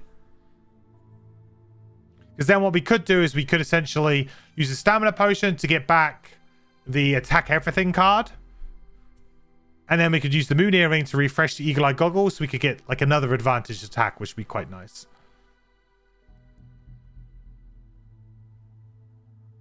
Or we could just do an advantage with the power potion. And, you know, that would mean that if we were to draw ×2, we would benefit a bit more from that. It would be extra damage that way.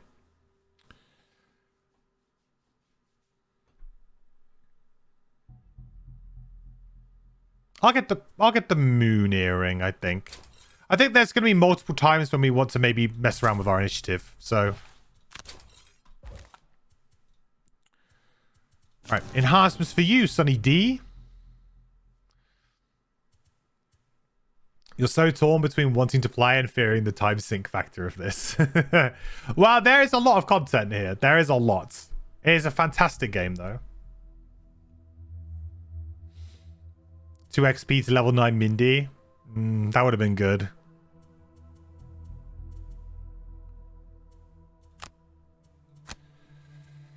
$60 gold. The best 60 gold we'll ever spend.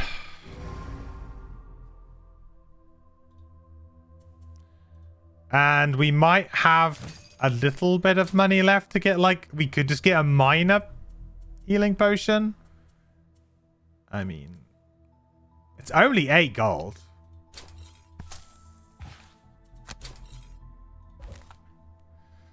Results. So, we could either, well, let's do a city encounter event. Let's say we could either go back and try it again, or we could just put that one on hold and go do a story mission next.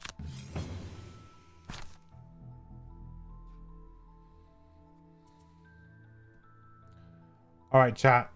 What do you want to do?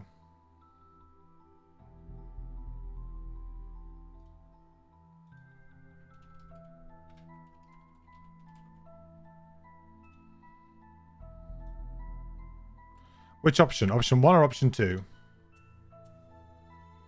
So occasionally your dealings in town lead you past the bustling docks. All conversation gets drowned out by the constant din of loading and unloading cargo and crew. This makes it all the more surprising when you hear a voice above the noise directed straight at you. Oi, you with the hard looks and big arms. I desperately need some help over here. Spare a few minutes to help make sure I get out of port on time. Otherwise I'll be stuck here until tomorrow. Do we help the captain load his ship, or do we move on with our business? You don't have time or inclination for such things. If you run out of time to play on a day, just leave and come back the next. Still continue at the start of the round if you're in a scenario. Yeah, absolutely. The game's quite good. Like, because it's turn-based, it is quite good to just pause and go away. Like, it is a fairly good game for that. It's a good game for people who, you know, maybe can only spare a little bit of time. You want to play a little bit and then go away. But there is a lot to learn. So if you did want to throw yourself into the game, there's a lot. Option 1, just. People unsure on this one. What was advertised as a few minutes turns out to be an hour or two as you lug large crates full of some foul-smelling liquid from a nearby warehouse into the hold of the ship. At least the captain is relieved that he'll be able to set sail on time.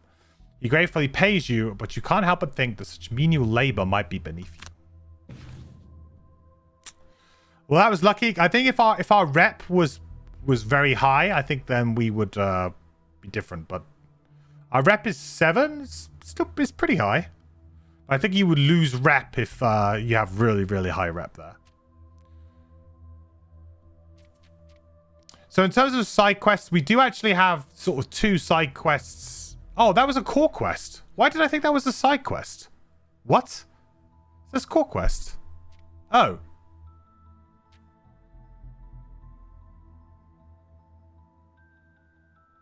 Well, that's interesting. I honestly thought that was a side quest. Huh. Wow. No, nothing lost then. Nothing mentioned, nothing gained. Why did I think that was a side quest? I just don't remember it being a main quest at all. Strange. Okay, well, we can go do a side quest. Let's go to Burning Mountain. This is always quite a good one to do. And it's good for Mindy, so... Well, for Stun Lady. Let's go do this. It's number 17. I don't know why I didn't... It's just completely blanked on that. Okay. Decisions. Which option are you going for this time, chat? 1 or 2? Vote. So, walking along the edge of a forest, you begin to hear strange, unfamiliar sounds coming from beyond the trees. You stop and listen closer. There's a rhythm to the sounds, and with that established, you begin to pick out different human voices in the mix. You'd venture to say that the noise vaguely sounds like chanting.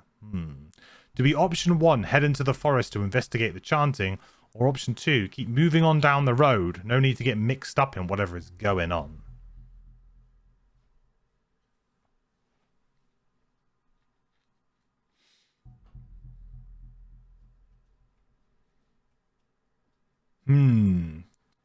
Sounds like cultists.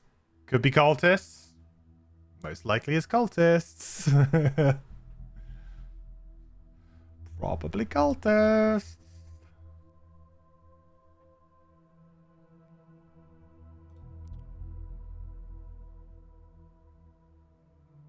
Option 1 wins out.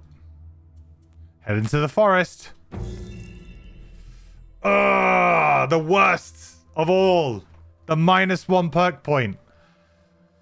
You quietly move through the forest towards the noise. Although saying that, we haven't actually won a scenario yet. So I think that's fine.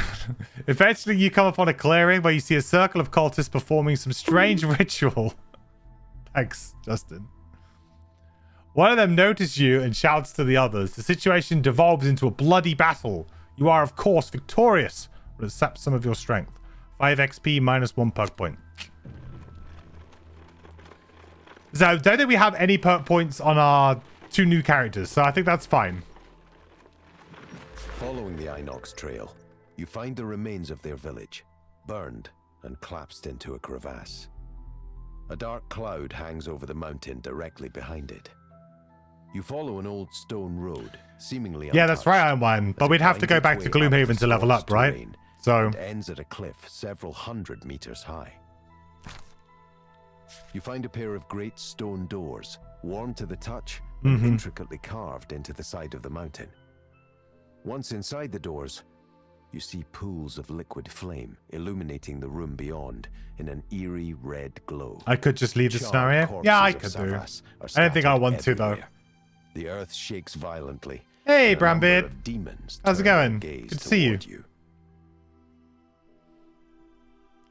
Does the difficulty adapt to the level and number of heroes? So, so I could show you exactly how difficulty is done.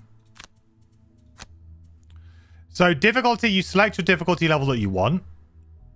We're playing on Deadly. This means that monsters, traps, and golds will be 3 levels higher than what our party level is. The party level is determined by the average level of your characters divided by 2, I think it is, or divided by the number of characters. I can't remember the exact formula, like that. But anyway, so it's determined by the average level in your party. There's a calculation there, and that's how the kind of scenario level is set up. So the game naturally gets more difficult as you level up. The monsters get stronger. Now, if you play with these difficulty modifiers, that's what increases it even higher. So what this means is that I'm actually playing 3 difficulty tiers above what the game would usually suggest me, which is normal. That's what normal is. It's basically everything is as it should be. So I'm playing it 3 levels higher, making it more difficult for myself because usually you'd have, you know, more levels on your characters, maybe more items, more gold, stuff like that. So that's like where the difficulty is. Now, the number of characters in your party does not necessarily change difficulty, but it does change the number of monsters in the scenario. So if you're playing with 2, there's going to be less than if you're playing with 3. If you're playing with 3, there's going to be less than if you're playing with 4. So the game just changes how many monsters there are, but also the type of monsters. So there's elite or normal monsters. So maybe you'd have more elite monsters than normal monsters. Stuff like that. So it just sort of subtly changes the number of monsters that you have to sort of face. And whether or not that increases the difficulty, I don't necessarily think it always does. Sometimes it does a little bit. Some scenarios it does, in particular, that aren't maybe as balanced as well, because like an extra monster is really a pain in the ass. But in general, not so much. It's usually just down to this, really.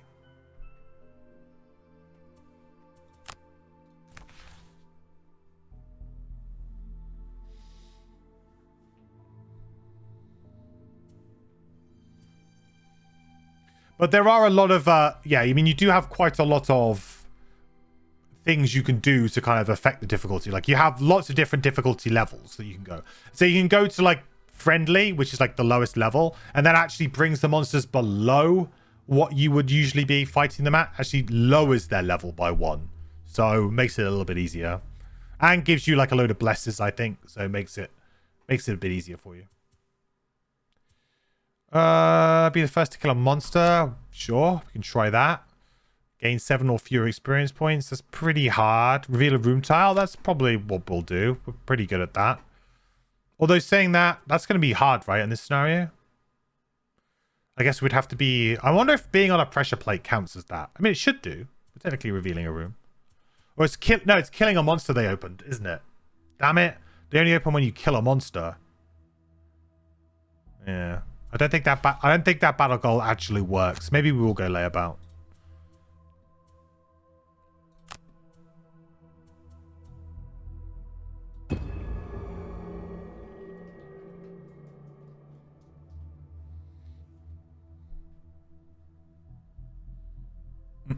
So, hopefully, this one will go better than the last one. Though this scenario is pretty hard. We do have the option... The nice option, though, of just kind of finishing it early, which is probably what we're going to do here. I'm not going to try and get everybody and get both items. That's very, very greedy. I do not want to do that. Oh, retaliate enemies when we have no range in our party whatsoever, pretty much. I mean, we have a very small amount here. That's good.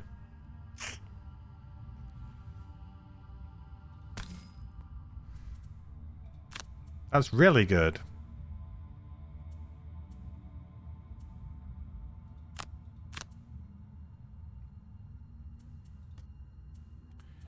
I guess we're just going to have to deal with them, huh?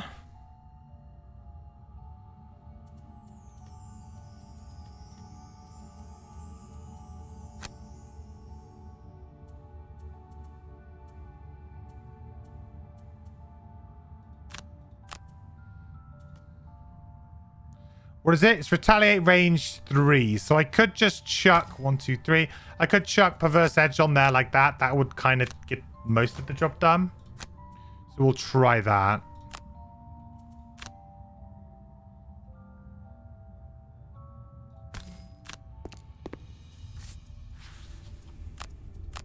These two disarmed. Yikes on the retaliate. Yeah, it's a very hard mission for these mercenaries, actually. There's a lot of retaliate.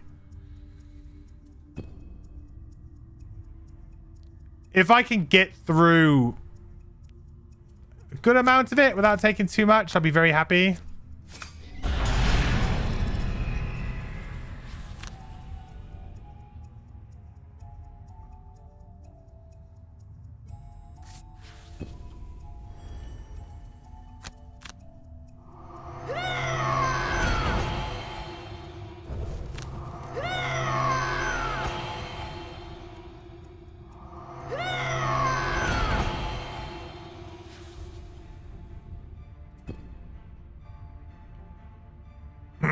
Like I said, the wound will do a lot of work here. So if I can get wounds up on them, that will be very, very useful. So I just need to... I just kind of need to do that, I think.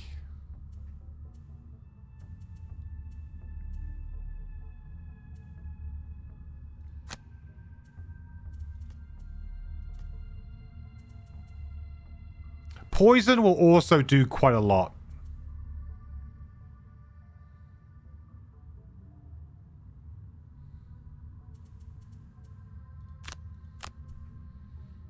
Oh, I think I've got a shot here and here.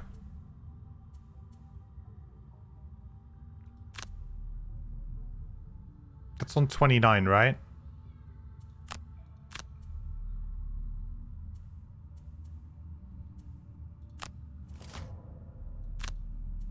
Okay.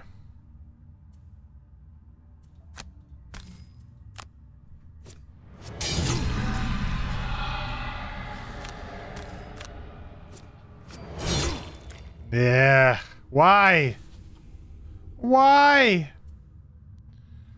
Okay, I don't want a preventionist key again yet. Do we have some ability or item to bypass shield? No.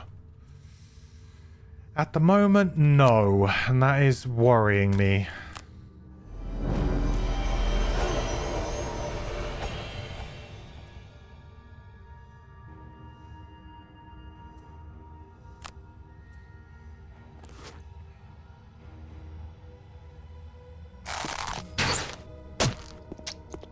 Let's go up to here.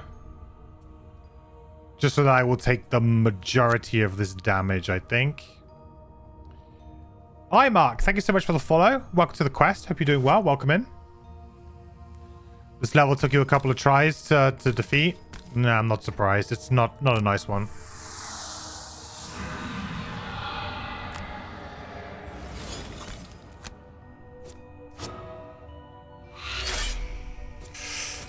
Yes, there we go. That's what we needed. I needed to get that strengthened. Like if I can keep him strengthened up a little bit, we got a bit of a chance.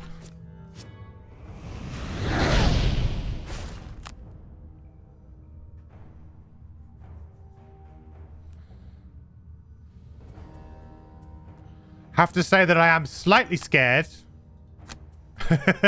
Here.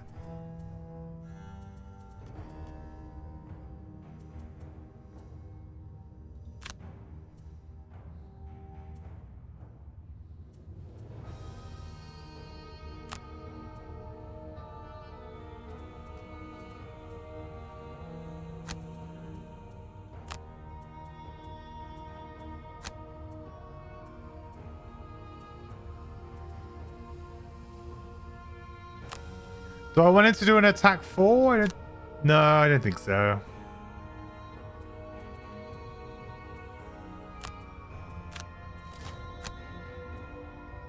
Target all adjacents. I think that's okay.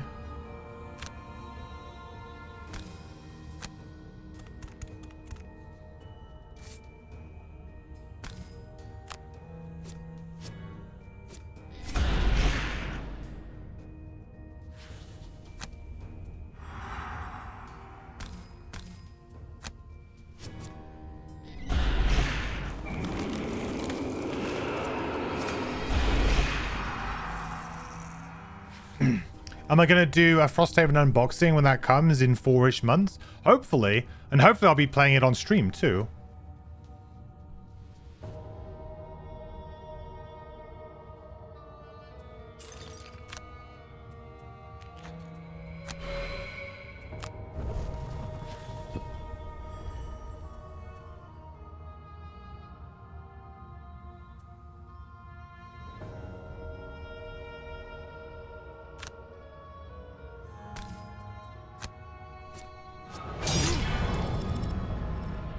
And it's nice, but I'm about to take an attack 7.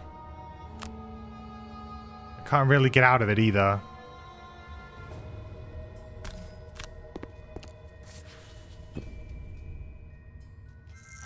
I guess I will do what I need to do and loot.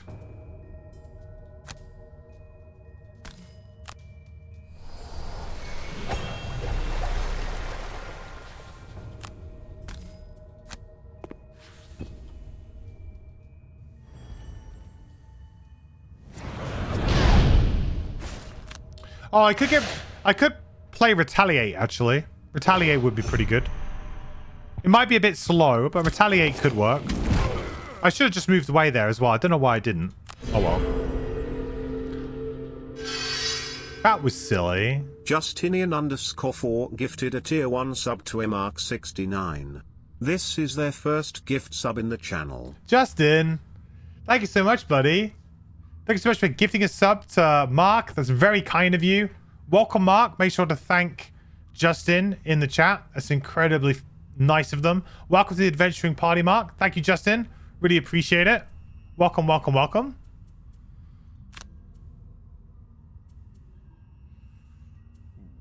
I am now hurt.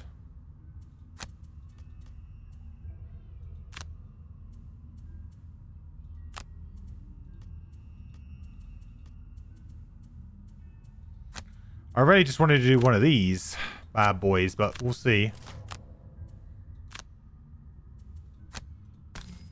What? Range 3 retaliate? Are you kidding me, dude? That's actually a thing. Okay, well, I'm taking it. I cannot believe that I am, but I am.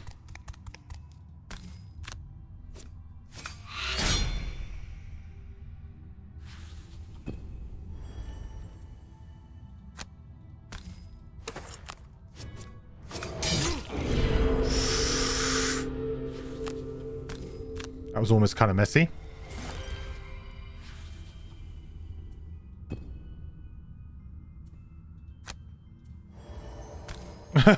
This is just like the prey attack. Please. Divine intervention, please.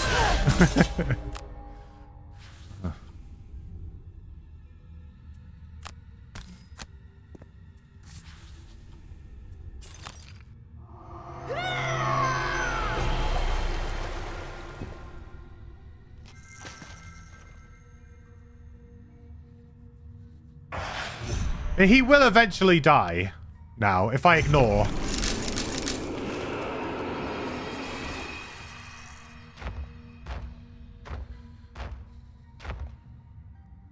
Traps, man. If I had push in this scenario. Oh my god, if I had push in this scenario.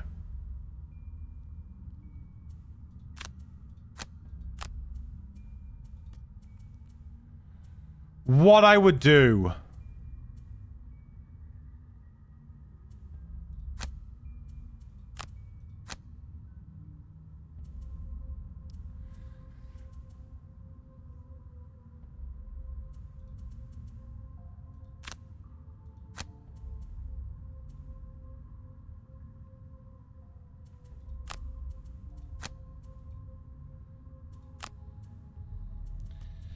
Okay.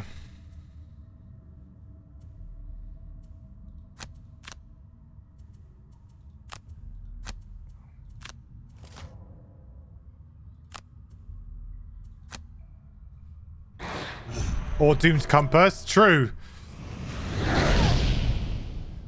Although it's crazy expensive. You find it silly that stun monsters can retaliate. It is a little bit of a weird thematic disconnect, isn't it? I can see your point.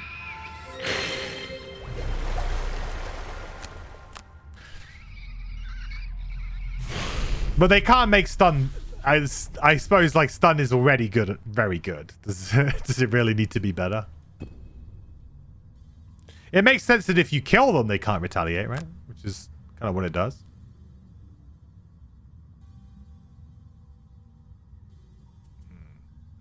This would be me taking a hit of 6. All right, maybe not.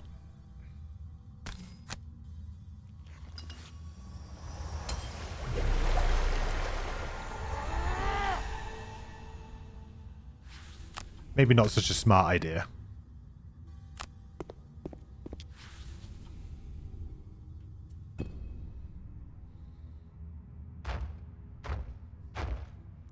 You got Gloomhaven tabletop for Christmas, and it's your first session with the boys in real life yesterday, and you can't wait to play again, so we bought it on PC as well. Nice. Well, I'll tell you what, PC is actually, not only is it, you know, I think it's fantastic to play anyway, but what PC will also help you do will probably help you get the rules down as well, and you'll get a better appreciation. Like, I do think that the PC game can help you play a lot in a very short period of time and get kind of like good, if you like, at the game. Probably much quicker and get a better understanding. Also can help you rule check yourself. But learning the rules from the rule book is probably one of the best things you can actually do. Like it's so useful.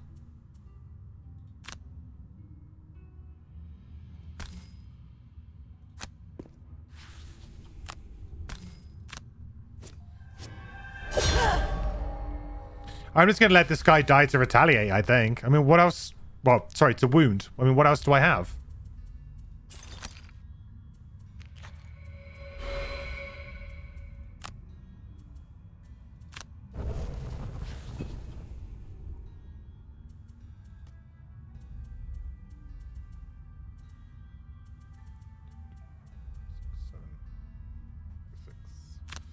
All long rest there.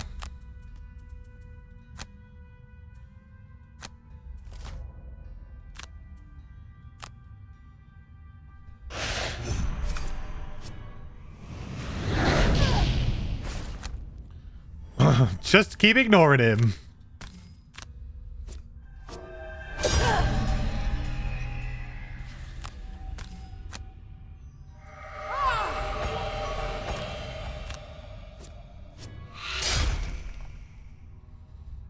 Worked out nicely with the Mind Thief there.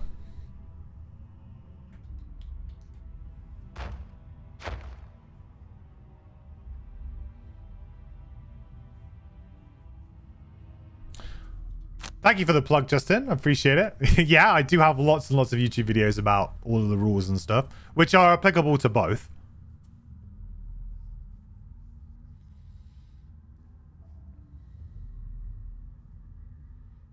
You played the first scenario only and straight up took 2 hours because none of us knew what you were doing, so you just watched videos and read through the book to get going while you were playing. Yeah, it's a good idea. It's one of those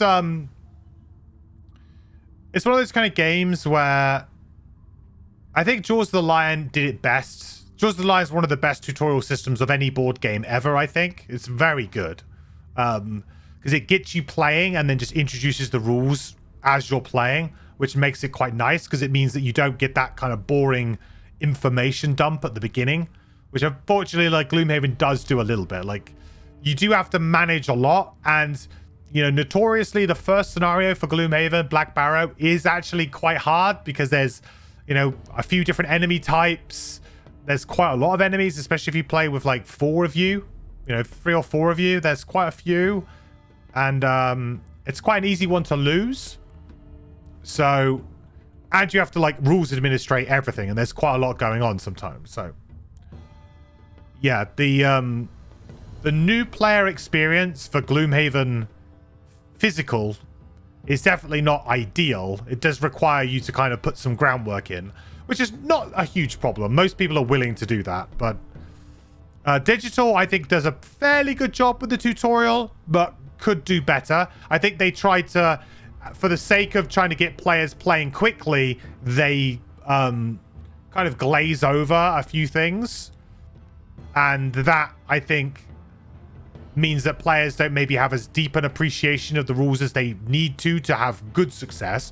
It gives you enough to get playing and potentially win a little bit, but to, you know, improve massively at the game, I don't think it really helps you that much. And then Jaws the Lion is arguably the best because it really just sort of like really ram it into you as you go. And you play like, I think it's like 5 scenarios, then at the end of the 5 you're playing with all the rules. I think it's 5, right?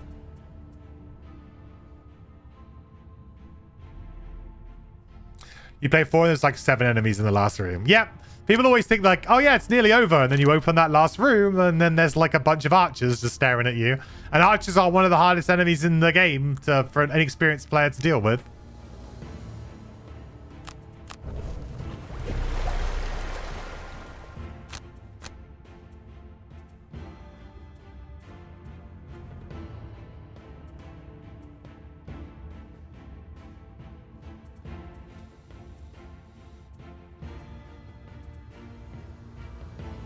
I really want to give booster shot to my son.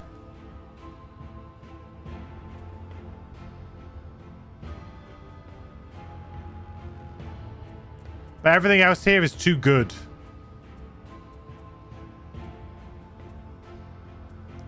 I guess I could get rid of Hand of the Surgeon. It is really just an attack 4.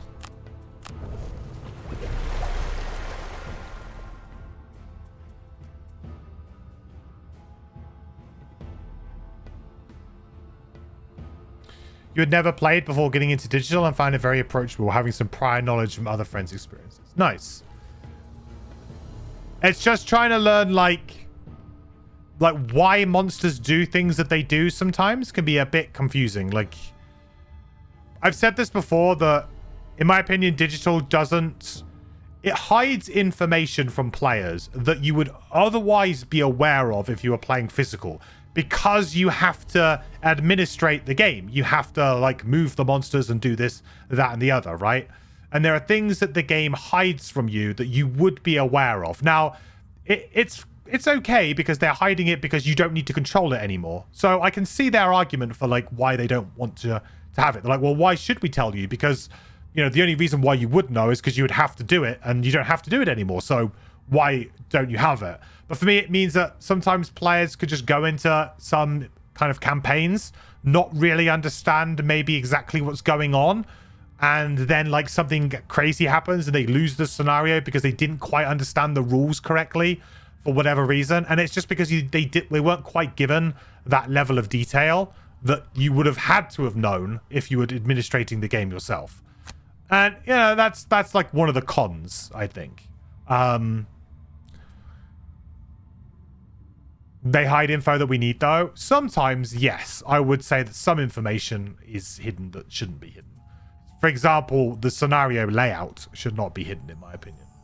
Like, you should know that before you go in. I don't see why that's a big... Like, has to be some sort of big secret.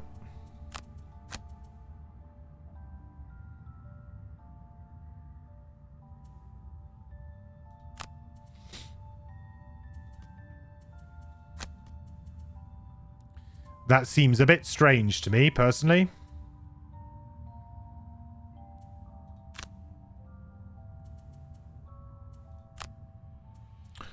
To be fair, I don't think I actually need to do that. I think I can go in and start going on this guy. That is really what I want to do here, I think. Zoop!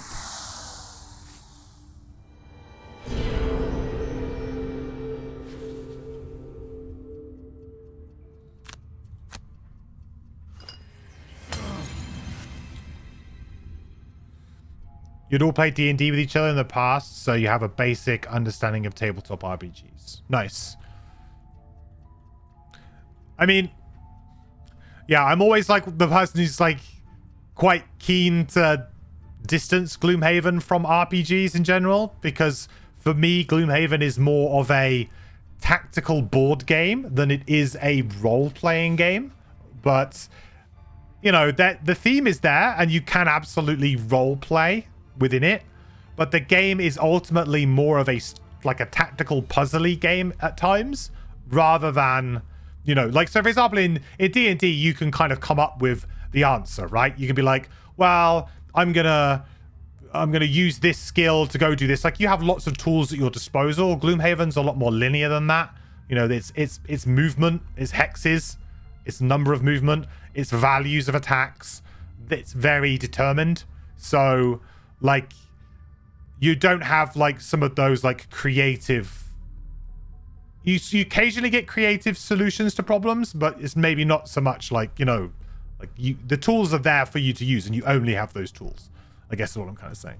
So when people like, I feel like when people compare it to RPGs, they sometimes approach the game in a bad way, which is that they approach the game in like I'm playing a tank, therefore I can just run in and I can take as much damage as I like. It's like, no, you're not playing D&D. Your dungeon master isn't going to fluff a roll for you and stop you from dying. You're just going to die. So like you need to be like careful. Like things, like monsters have teeth in Gloomhaven and they will hurt you and you will die. And you can't quite like just take it for granted because you're the tank. You can just be the guy that runs in, and it's not always going to work.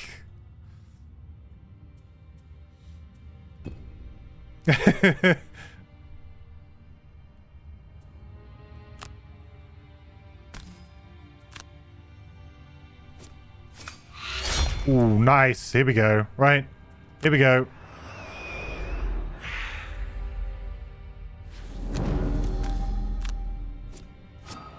Boom. Would have been nice to get that on the second one.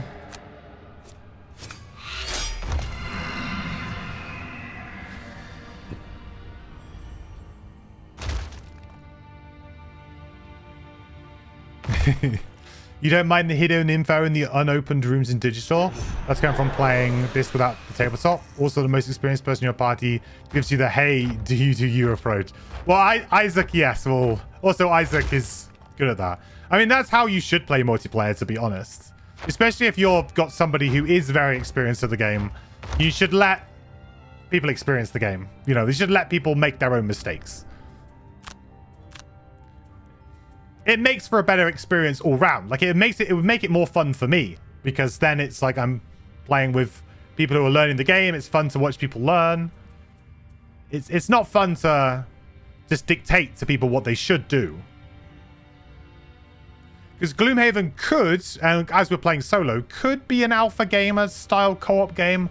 Like, there's potential that it could be, because of the way that it kind of, you know, most of the information can be open, but it's quite hard because there's a lot going on. So it's quite difficult for somebody to understand exactly what they're doing and understanding what everybody else is doing, unless you have like easy access to this, like you do in digital. I'm disappointed that we still have lay on hands, but we will get rid of it now. We'll forget about it. Forget that ever happened.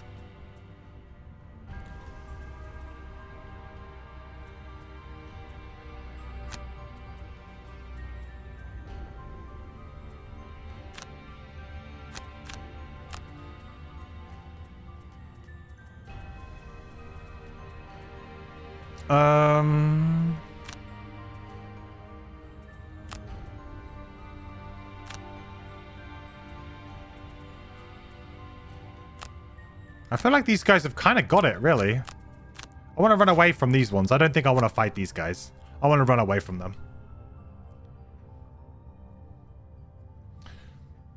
Also, like Brandbeard, technically, when you're playing the board game, you're not really supposed to look ahead to what's in the future rooms anyway. It's kind of like one of those things where it's like, you're not supposed to, but you kind of need to sometimes, and people get the standees out. And it's a bit like you're not supposed to set the figures up until you open the room, which is why in Jaws of the Lion and in Frosthaven, they've now got the books, like the supplementary books, to try and separate that information out. So it's not as easy to do that anymore. Like you can't like just sneak a peek, like or get a quick glance. So it's now like actually you'd have to. It's in a separate book. So it's to try and avoid that. And I played with an app as well, personally, that was quite good. I played with an app that hid all of that stuff from us.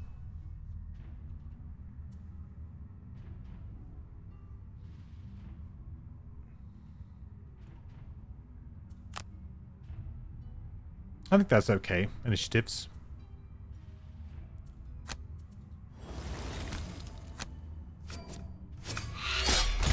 No, we're stunning this guy. He's moving 4? That's the most I've ever seen a golem move. Moving so much.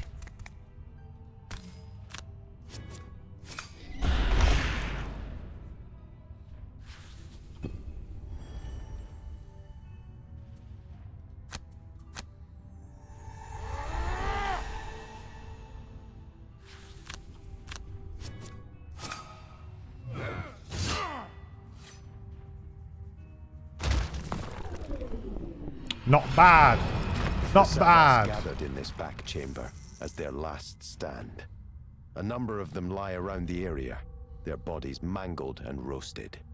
A throne occupies the room's center, and atop it sits the body of a regal Savas, holding a hammer and a helmet. Scorched into the wall behind him are the words, "Folly. The beast awakes. Impossible to control the mountain's power. Return them, and it shall sleep again." Okay, well, I think we're going to go for the easy exit, most likely.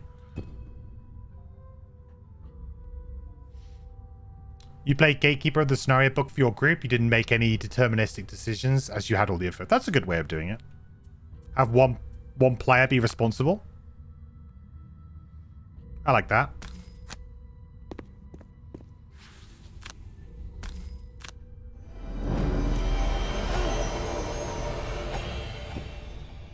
I think we know it's all about the Mind Thief having the blesses.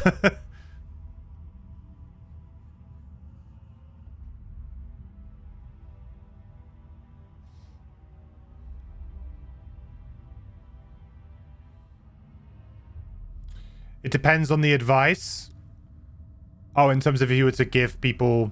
Oh, no, for sure. Like, when I say, like, don't be, like, an alpha gamer, you absolutely still want to, like... There's still obviously a conversation that needs to have with your team. Like, oh, I think this would be a good idea to go do this. This would be, like, you know, a good idea.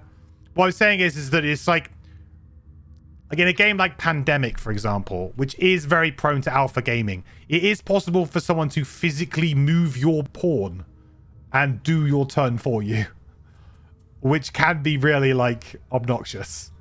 I know that a lot of people don't do that, but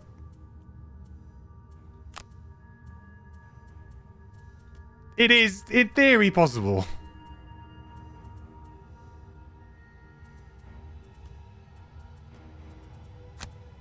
Can I go before 15 here?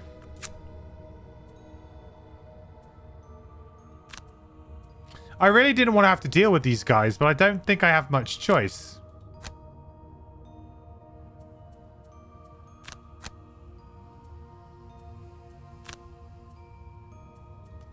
Well, if I do this, then I don't need to stun him.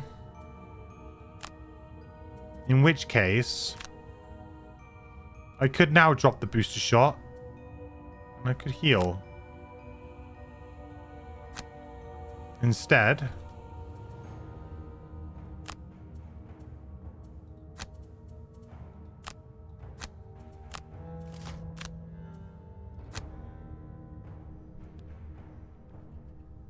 Pandemic, also known as the game to play alone. Yeah, it's just one of those things where, because all of the information is open, which I thought was a really weird decision. Why didn't they just decide that actually players need to keep the city cards in their hands? Like, I don't really understand why that is a rule, personally, but there you go.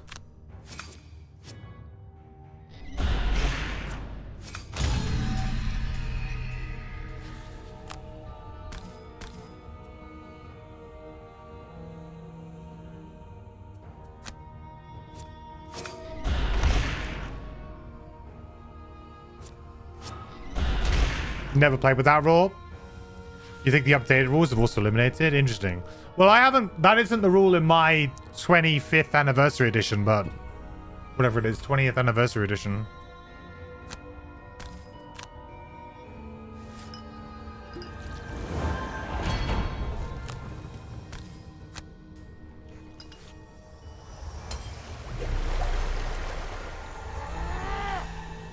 Pandemic or Pandemic Legacy? Pandemic. Are the cards open in Pandemic Legacy? I think they might be as well, to be honest. I can't remember them not being open. Might be wrong, though.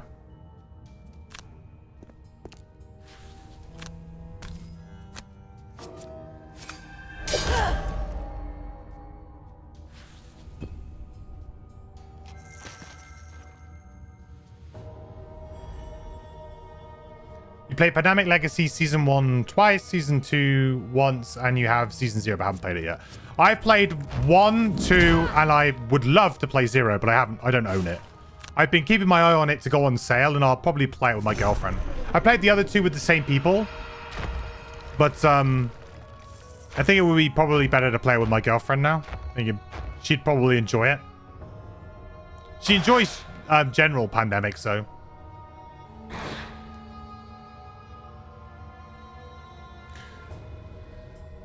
Yeah, just need to play the new one, which I've heard is very good. So I've got my eye on it.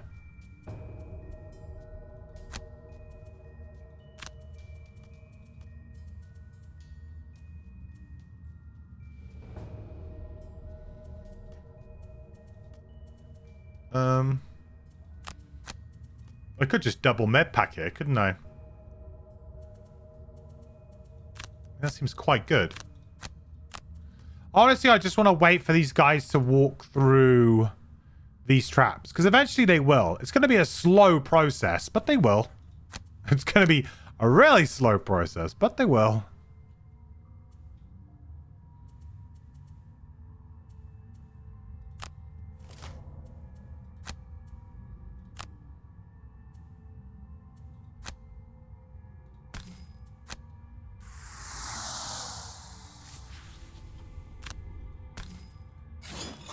I may as well do this, I suppose. Why not?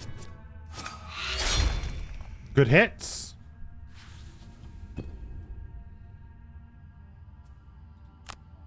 I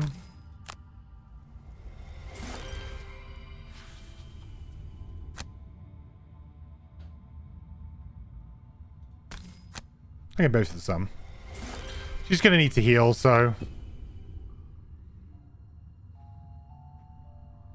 Won't they go the other way around? These doors are currently closed.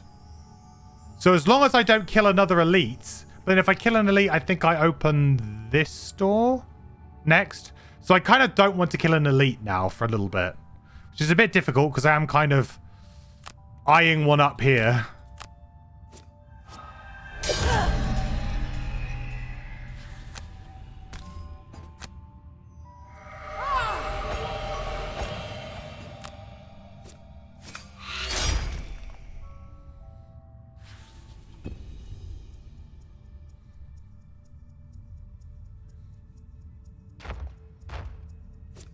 Hey, Malkavian. Is the quest outcome bug of this quest fixed? I do not know. I know that they deactivated it. So they deactivated the doubly bad reward. They just took it away because it was, you know, badly bugged that it wasn't...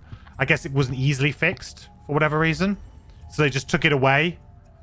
I don't know if anybody else in chat might be able to comment if it's been fixed and replaced. I don't know.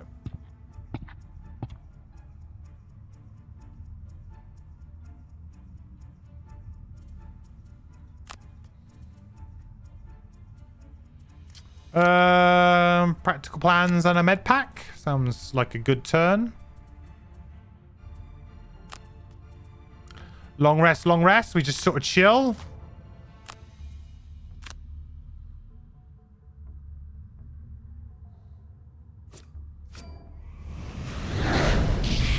There's that curse.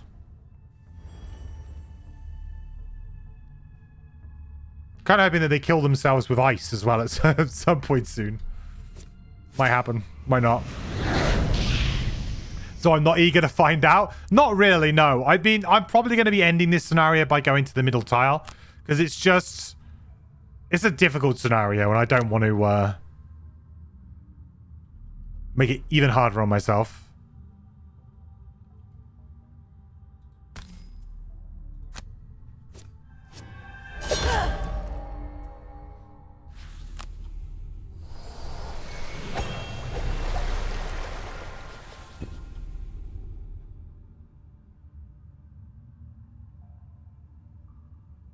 Come on. Yay!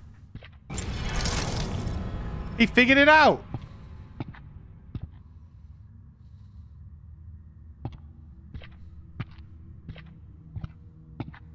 Now, chances are he will probably heal himself.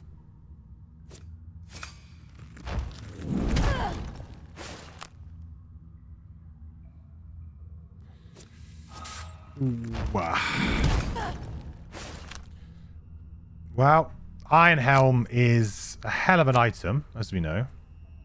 So now what I could try and do is be a bit sneaky and start running around this way with the Mind Thief. Might be a little bit long, but chances are this will die quite soon.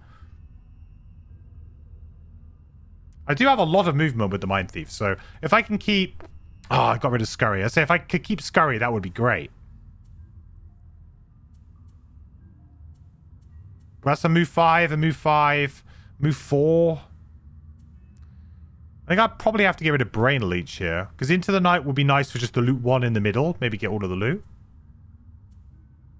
Or just go invisible in a sort of prime spot. And long rest.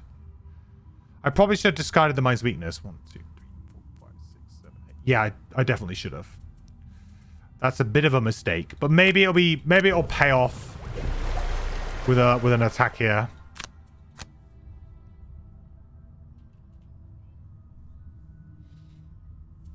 5, 5, 4 plus boots is exactly 3 turns, yeah. But is it any quicker if I go this way? I mean, this door opens... Does this door open first? I think this door does.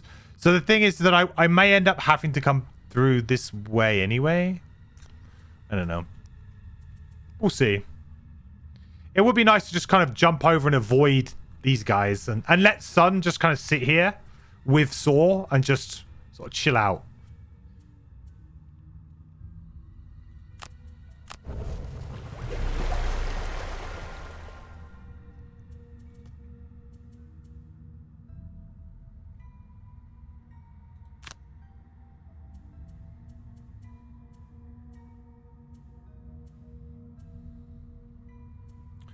Yeah, so I could just, for example, hit here for like 3.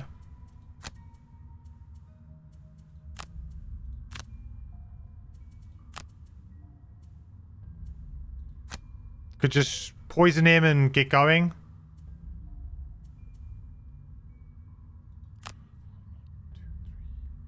Yeah, I could do that. That actually seems pretty good to me. Blow, mid pack. I think I probably just preventionist key these guys. Run behind them.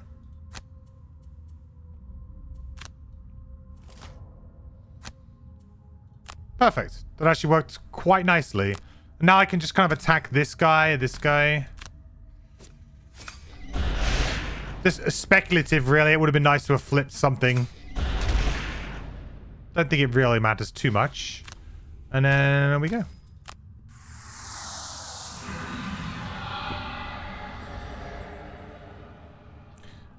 Yeah, I mean, we got an elite stone golem here who's going to hopefully die pretty soon. By the time we get to the door, at least.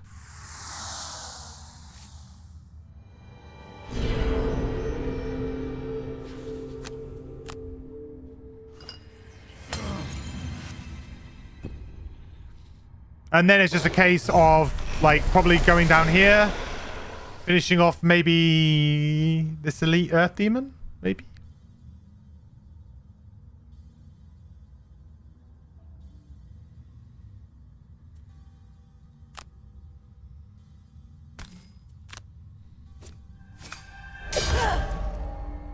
Keep at him.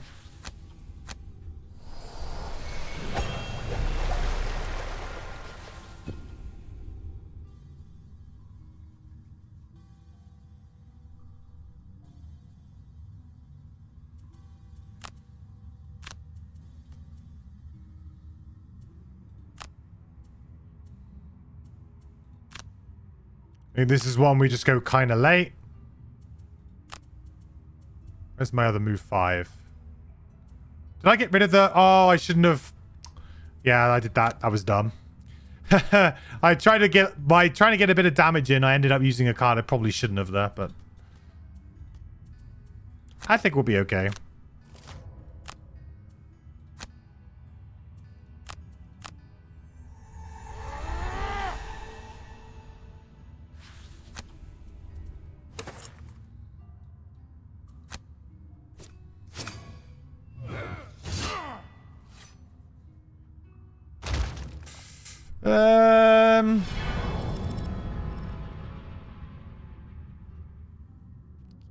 Maybe might have been worth the stun there.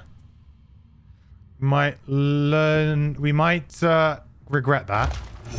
We're now gonna get... Hey?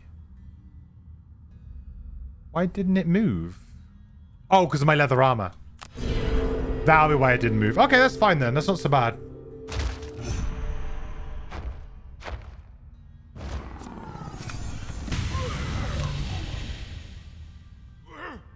It's fine. This is all fine. Don't worry about it.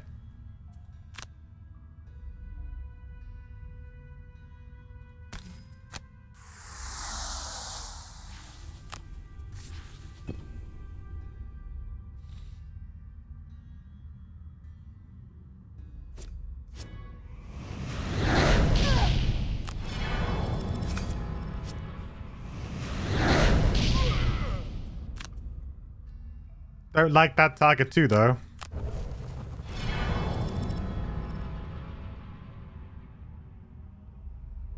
Oh man, if I have to burn another card...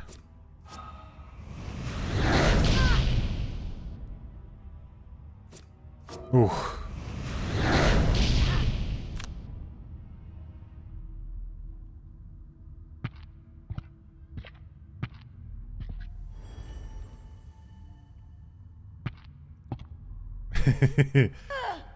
I'm not full on the panic mode yet. We're okay right now. I mean, to be honest, Protective Blessing might do some work. Might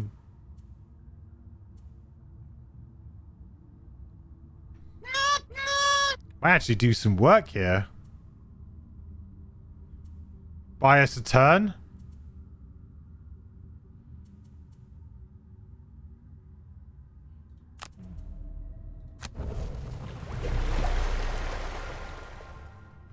Hey, Clover, Newt Newt. Good to see you, buddy. How's it going? Hope you had a great Christmas.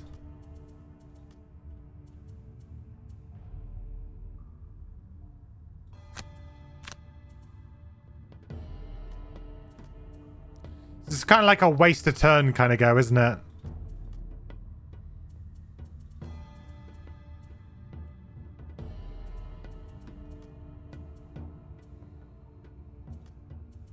Don't really have much on here.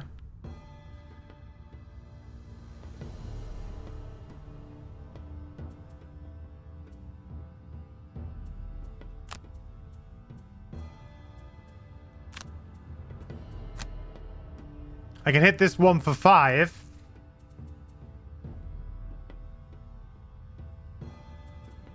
That doesn't feel great.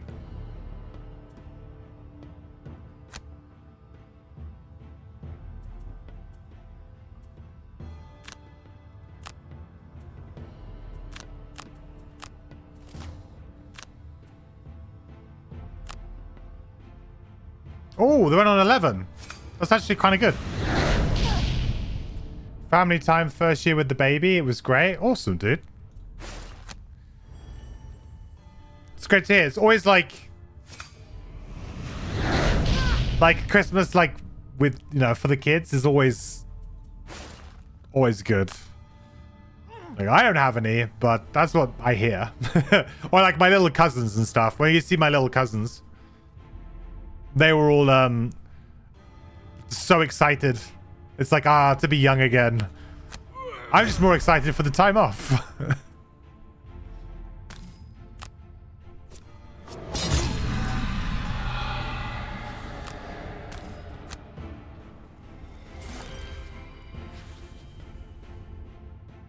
Yeah, it's still closed at the moment, but it should open shortly.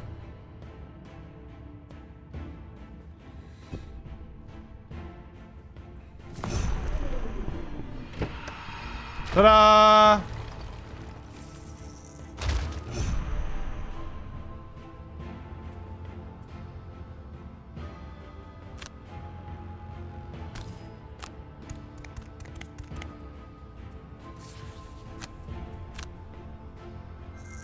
Make things slightly interesting here.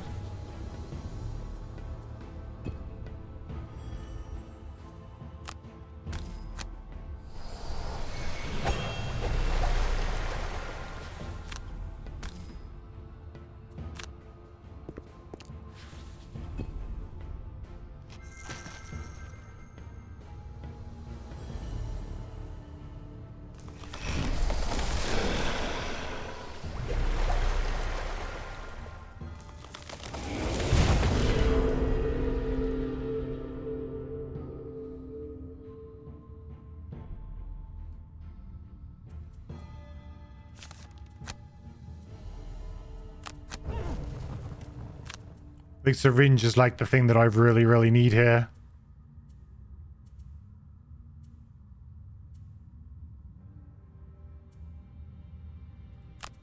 Just keep whacking this guy.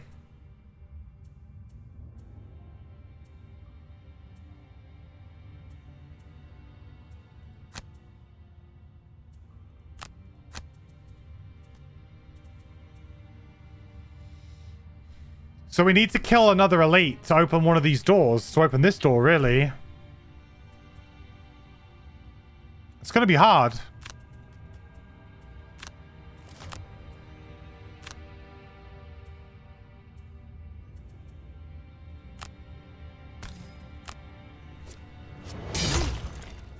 Okay, that's good.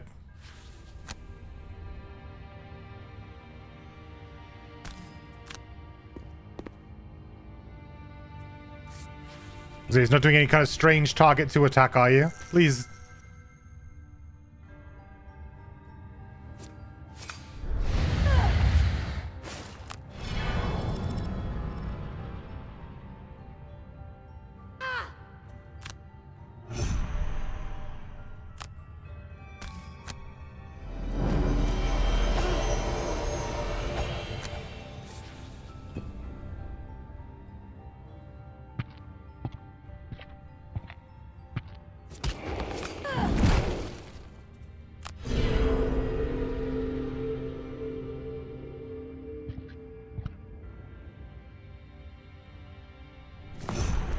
Yeah, this is going to be a bit tricky. We'll try and work out how to navigate this now.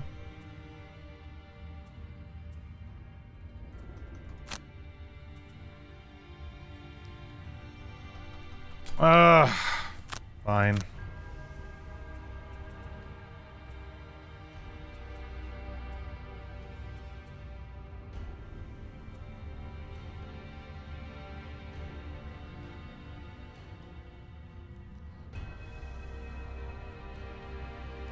They're kind of stuck as well, aren't they?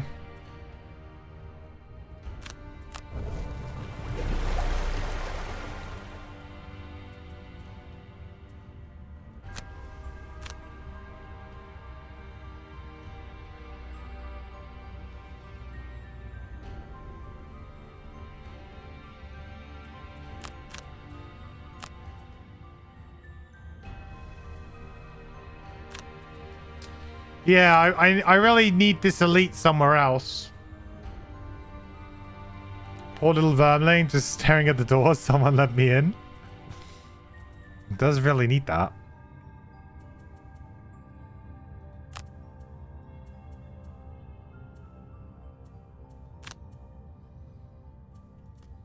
We'll go there, we'll get the loot.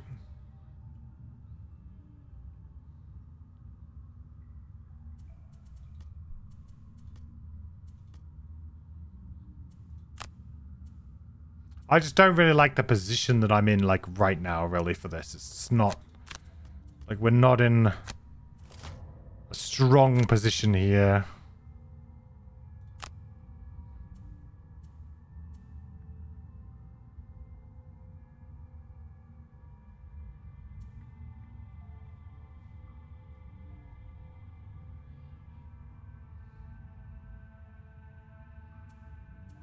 A strengthened attack of 4. I've got a good chance of maybe drawing a +2. That would be 6. Wouldn't be enough to kill him. I'd also then take the flak of this, which wouldn't be great.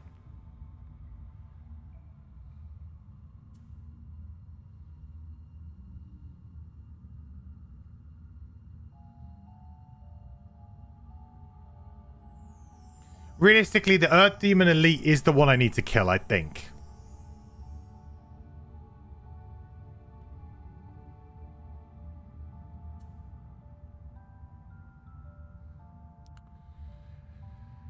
Retaliate 4. It's all my health, so I can't attack this, really. I think I do just have to first aid.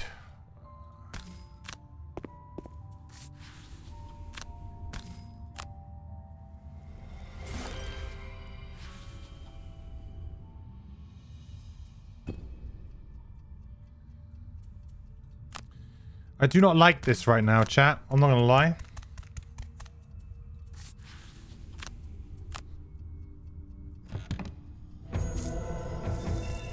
Hammer the mountain hammer.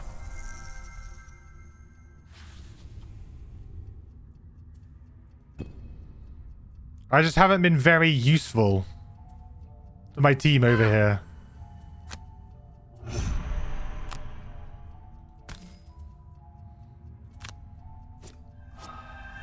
No! I should have done it! I'm not going to cheat. I could have and probably should have. Nice. That's what I'm talking about. Another one of those, please. Nice.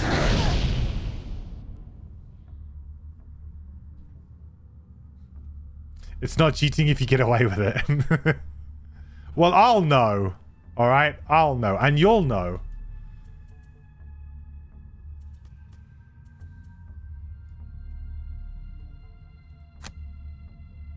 So I could cranium overload this guy. That's probably pretty good here.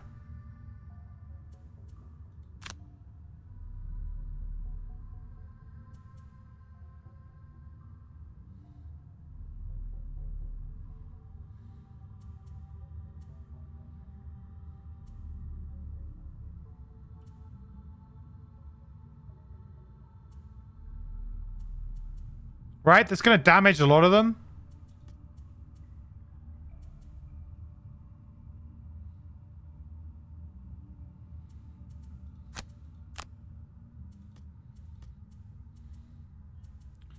And if that happens, then I can go in and I can prevention his key.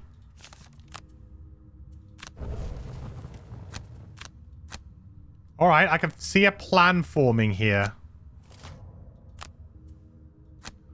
Fire is up, so we do need to figure that out a little bit.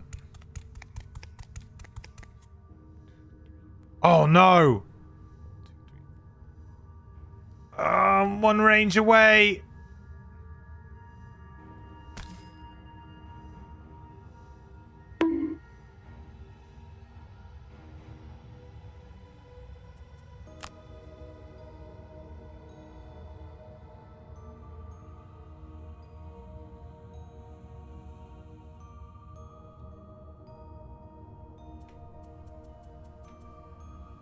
I might redo this turn. Because I should have counted that. I don't know why I assumed I had it. But I just did.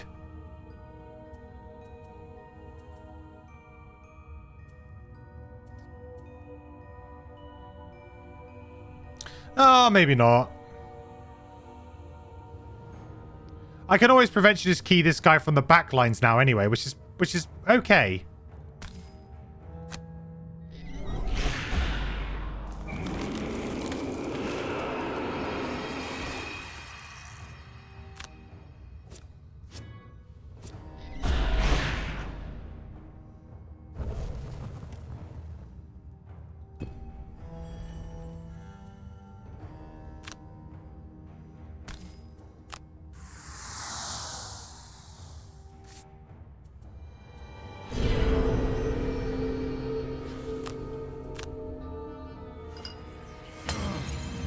If I now kind of just keep him here, maybe we'll be okay.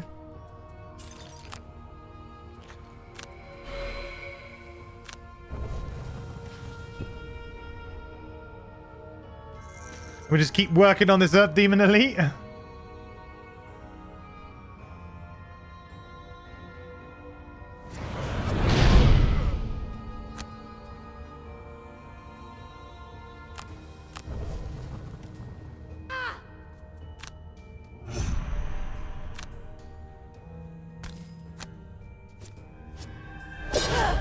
He's close to death. Like, he's pretty close.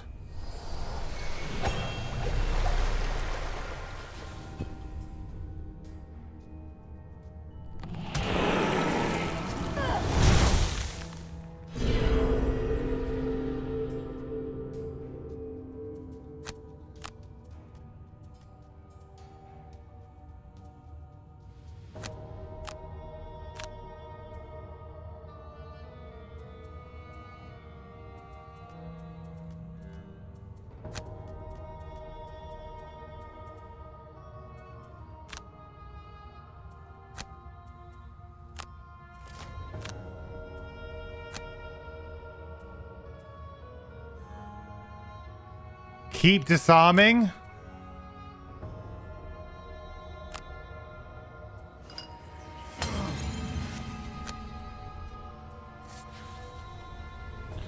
This doesn't feel great.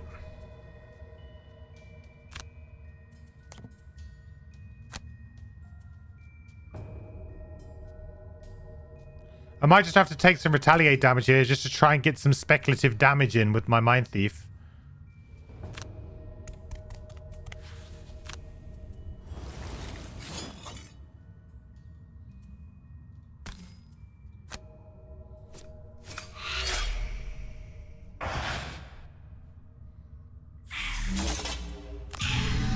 You know, it hurts, but it's sort of worth doing there, I think.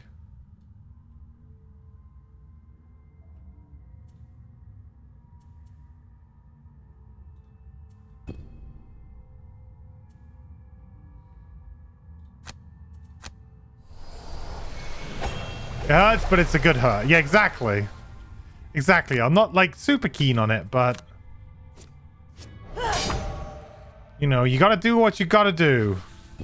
Attack twos.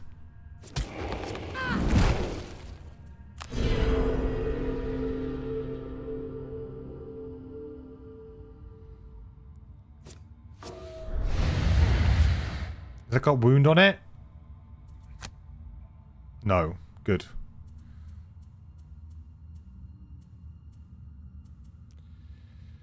Okay. So we short rest here. We reverse edge this guy.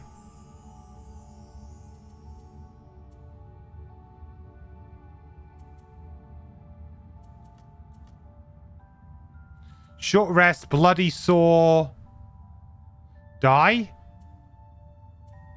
So honestly, just play bloody sore and die. Okay, don't play bloody sore. Disarm maybe this guy? Oh man, I don't even know. I need to keep the mind's weakness up, I think.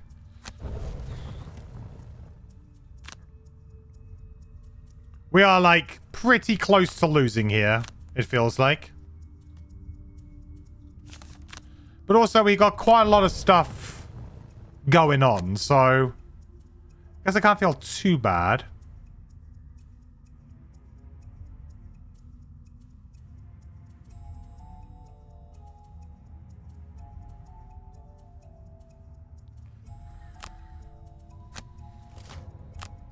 Eight. That's a bit annoying.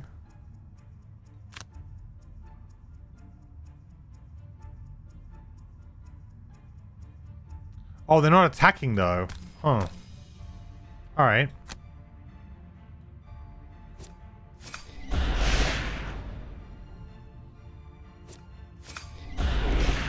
Okay, good. Good, good, good.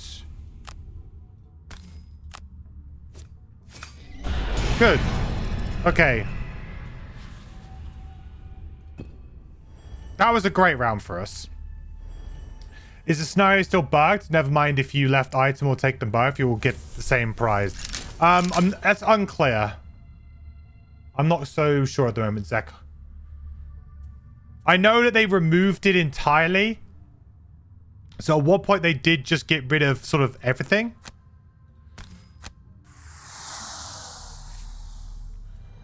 Just so that there was no bugs at all. So they basically got rid of all of the negative stuff. But I'm not sure if they added it back in again. That actually turned out to be a really good turn. Because now that's screwed them. They can't do anything next round. Doors are open. We can finish.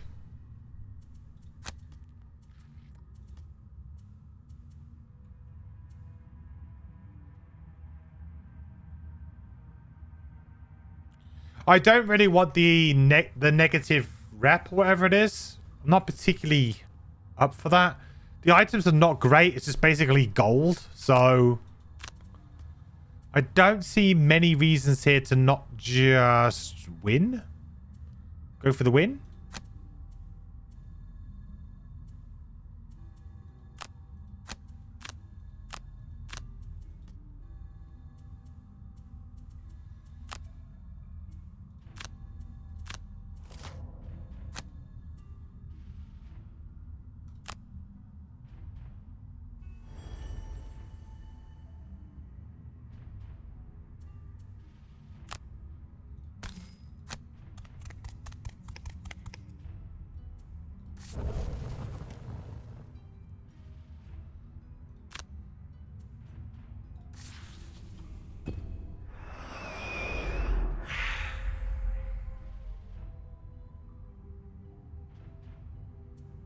Well, I mean, this has at least got some small use. This has none. So, goodbye. Good luck. Ugh.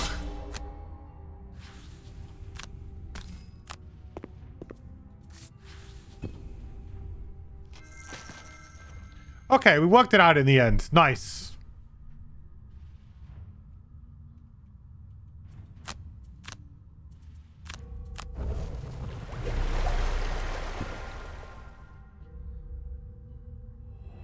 Nice.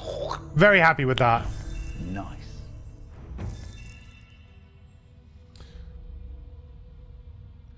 If you have good memory, left one item will give you better prize. Yeah, if you leave... if you sacrifice an item, you don't get a... I think it's a reputation. It's either reputation or prosperity. But anyway, you get like a... It's not worth... In my opinion, it's not worth the 50 gold. Because... Gold is ultimately something you can get back, but it can be very hard to claw back reputation and stuff. And also at the end of the game, if you want to try and get to either, you know, max positive or max negative. So in this instance, if you wanted max negative, I guess you would go for it. It's, you can't have too many decisions that don't help you in that direction. Do you know what I mean? You can't like, you'll end up in some weird middle ground where you're not getting anything and yeah. So we did do this. I didn't really aim to try and do this, but I guess it just kind of happened, huh? 4 experience points was all we earned. Jesus. 15 on the sawbones. A little bit of loot. Not much loot, but a little bit of loot. We'll take that. Not bad. Took 40 damage, got 4 XP. Ah, them's the breaks. The life of a sunkeeper.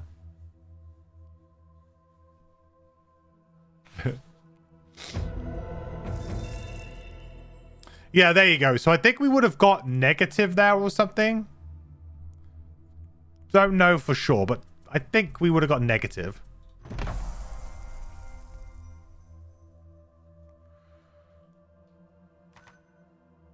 To be honest, we probably should have exhausted on the saw there, because that would have actually given us one more step towards our retirement. Okay, nice. All right, leveling up. Let's do our level ups. So, Sawn Connery. Level 4 Sawbones. So we have Blood Transfusion. And we have Do No Harm. So Blood Transfusion, heal 7, affect 1 adjacent ally, suffer 2 damage. Big heal, very big heal, but I'm never a fan of just too many heals in this game. Like heal 7, it seems good, but when you're playing at this difficulty, that's 1 attack, maybe 2. Like, it's not great.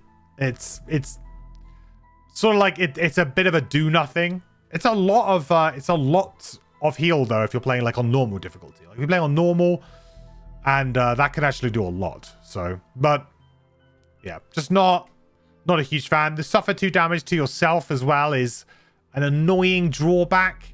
Very thematic for the card, but an annoying drawback, I think. The bottom, attack 3, heal 2, affect all adjacent allies, is actually like a pretty nice to have a little attack on the bottom there. Not bad at all. Especially considering that you're potentially going to use hamstring and you're going to move in, you're going to immobilize yourself. So you're going to have turns in which you can't move on the bottom of your cards. So it's nice to have a couple of options of cards to play there. So Blood Transfusion, not a huge fan of the top really, but I think the bottom is solid. 52 initiative is middle of the road, which is pretty awful really. Realistically, for most initiatives, you either want them early or you want them late. Having them in this weird middle ground is not good because you can't say, yes, you're going to go before enemies or yes, you're going to go after enemies. You might end up in a really weird position. So, yeah, not a fan of the initiative either. Do No Harm, which is kill 1 adjacent normal or elite enemy, disarm and immobilize self, 2 XP. So this is a unconditional kill, but it is a burn. But it does have the key line of text, which is the elite enemy line of text. That's really key. The difference between this card being playable and unplayable is really that word elite on this. If it just said kill 1 adjacent normal enemy, disarm and immobilize yourself, I wouldn't think it would be very playable at all. Like, it just wouldn't be. The top would just be... Sure, you might play it towards the end of a scenario, but it's not going to be a real difference maker for you. Whereas the elite clause, suddenly it makes it very much a difference maker that will actually be able to do something. So Do No Harm top is a good burn. It's nothing crazy because a burn to like just kill 1 enemy is obviously you'd much rather have like a burn that could maybe kill several enemies in one go, but it's pretty damn good and will actually get rid of like a really annoying enemy at some point. Which is good. But the other good thing about this card is the bottom, because the bottom is also very, very playable until you need to find a time to play the top. So move 4, heal 3, range 1. You're just pairing a move, which is something you're going to want to do, and you get like a free heal on the bottom of it. What's not to love? It's basically move and heal yourself for 3 every time you play this. Like it's just really good. 76 initiative is, as I said, better than 52 because at least it's towards the late side, but maybe not great. You're probably going to end up wanting to pair this early with something, but it's very good. So Do No Harm is pretty clearly the pick between these two, I think, in pretty much every situation, apart from maybe if you're going for like an all-out damagey type build in which you might consider the Blood Transfusion bomb. But the thing is that you're then not taking the kill card, and the kill card just deletes an elite enemy that's got maybe 30 health or something. You come across a Cave Bear elite that's got 30 something health. Get rid of it. Don't have to worry about it anymore. Just super simple, easy. So I do like Do No Harm a lot more than Blood Transfusion personally. And there's no reason to even consider going back for either of the other two. So easy pick. You'd take it with 3 XP for elite kills. What if it had... what, for non-elite kills? Do you mean? So if it gave you 3 XP but it didn't kill elites? I think the bottom is very playable anyway. So it's one of those things where would we still take the card if it didn't say elite on it? I mean, the bottom is strong. So I think it's probably closer. But Do No Harm might still win out there. May still win out. But I think the elite clause on it is really what puts it over the top. It's like a very, very easy, clear, better card. But if it didn't say elite on it, you might consider blood transfusion then. Might be a little bit closer.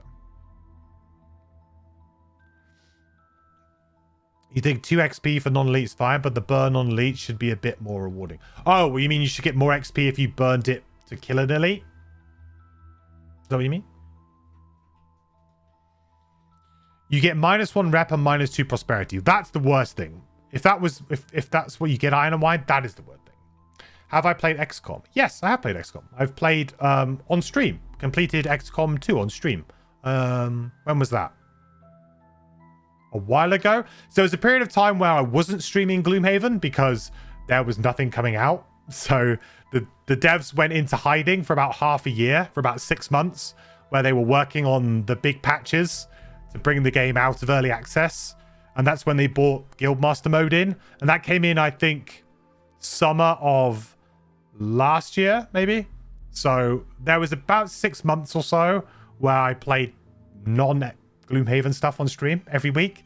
And XCOM 2, we did a full playthrough of that. Did a full playthrough of Control. Played a lot of Stone Shard at the time as well. That was really good. Prosperity hurts more than reputation. Yeah, the -2 prosperity is the kicker. That's like the worst. Honestly. Like, prosperity is really hard to get. So just losing it. And losing it just hurts your team. Like, just hurts your growth. I'm pretty sure, didn't we have the discussion the other day that there isn't going to be like stuff like that anymore? I'm pretty sure that they're not going to have it.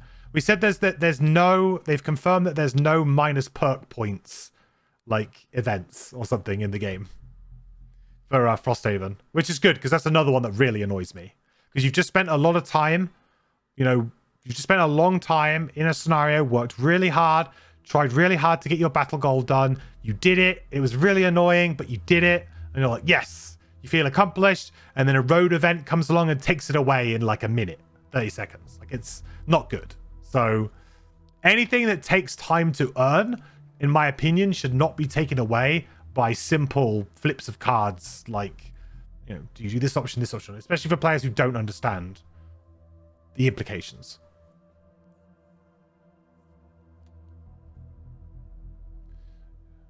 I don't think the kill an unelite should give you XP. For example, normal monster 1, elite 2, boss 5. What do you think? Well, oh, what do you mean, like on top of regular?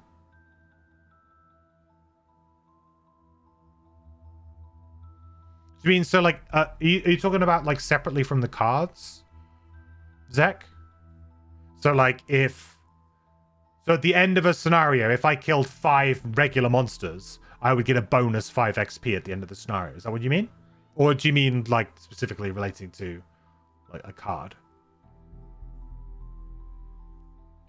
I think the problem, yeah, then leveling will be much faster.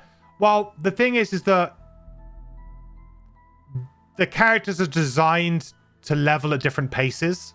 So, like, yes, Sunkeeper obviously didn't get a lot of XP that particular scenario. That's true. And I could probably have played her a little bit more to get more. Just wasn't maybe the best. I could play different cards to maybe get more. Like, I could play Beacon of Light. That guarantees me 3. Like, there are things I could do to get more. I could have played the bottom of Protective Blessing. I didn't, but I could have. So there's things that you can do. But each character, I think, is designed to level at a slightly different pace.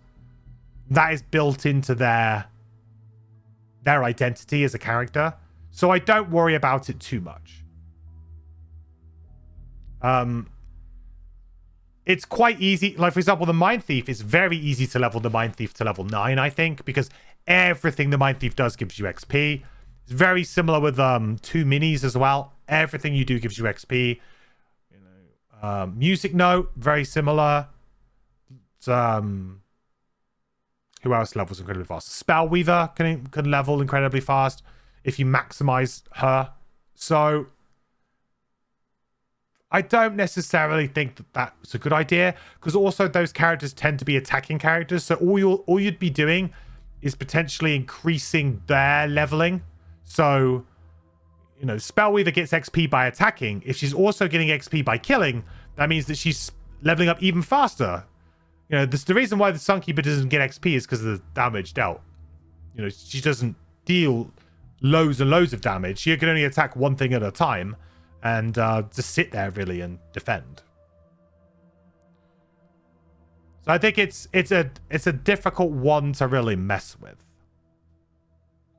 because the characters are inherently designed around that element of the game. So you would, if you wanted to add that, you would need to add like a leveling, and you'd also need to, you'd have to add some kind of incentive for support characters to earn XP in other ways too.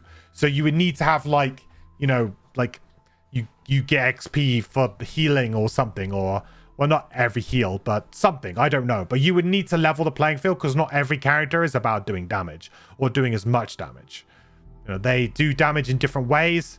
You know, some characters, for example, like attack lots of things for little very often, so they don't maybe kill stuff very often, but they do help to bring enemies low, and then like their teammates finish them off. It's not really fair for that one teammate that got the killing blow to get extra XP where you've been working hard on it. So I think it's very difficult to mess around too much with that.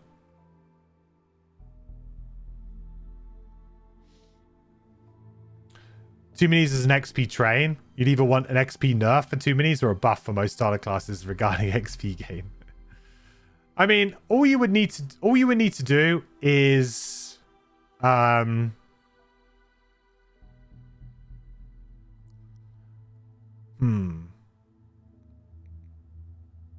honestly, what you could do instead is, with battle goals, make it an either or option potentially. Like, so you, for example, battle goals in Guildmaster give you XP. So you could make it so the battle goals, you have the option to either take perk points or XP. That could be something. Then it's down to player choice. Like if you really wanted to level up your character, you really wanted to get a perk, you know, getting XP would probably be the right choice most of the time, because that would be earning you towards a level, which would get you a perk eventually as well. But in order to get those extra perks, you do need to do the battle goals. So, you know, you can't get all of the perks without doing battle goals. So I don't know. Maybe something like that. If you get more XP, then you could be sitting at level 9 for quite a long time before retiring. That's true too. Yeah. You want players... Like, I think the game's paced pretty well. Like, for example, we played Mind Thief, right? All the way up to level 9 now. And we've just done 4 out of her 6 that she needs to do. So we've got 2 more scenarios and she retires. That's good. That means that I'm going to get to play, potentially... I mean, obviously I could delay it even more if I wanted to. But potentially I could be playing, within the next couple of scenarios, I could be playing a new character. I'll play level 9 for a couple of scenarios. Maybe 3 or 4 if we don't have enough side ones. But...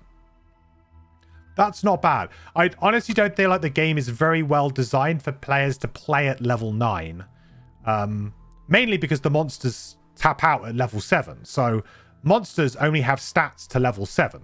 So if you're all playing at level 9, you're already kind of maxed out the difficulty. There's no way to increase the difficulty ceiling of the game. So, you know, the game gets significantly easier when all 3 of your mercenaries are level 9. Regardless of what difficulty you play on, because it's capped. So it's just easy.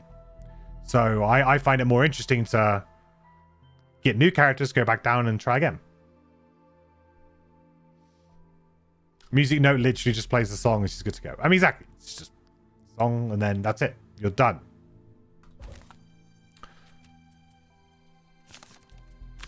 Speaking of level 9.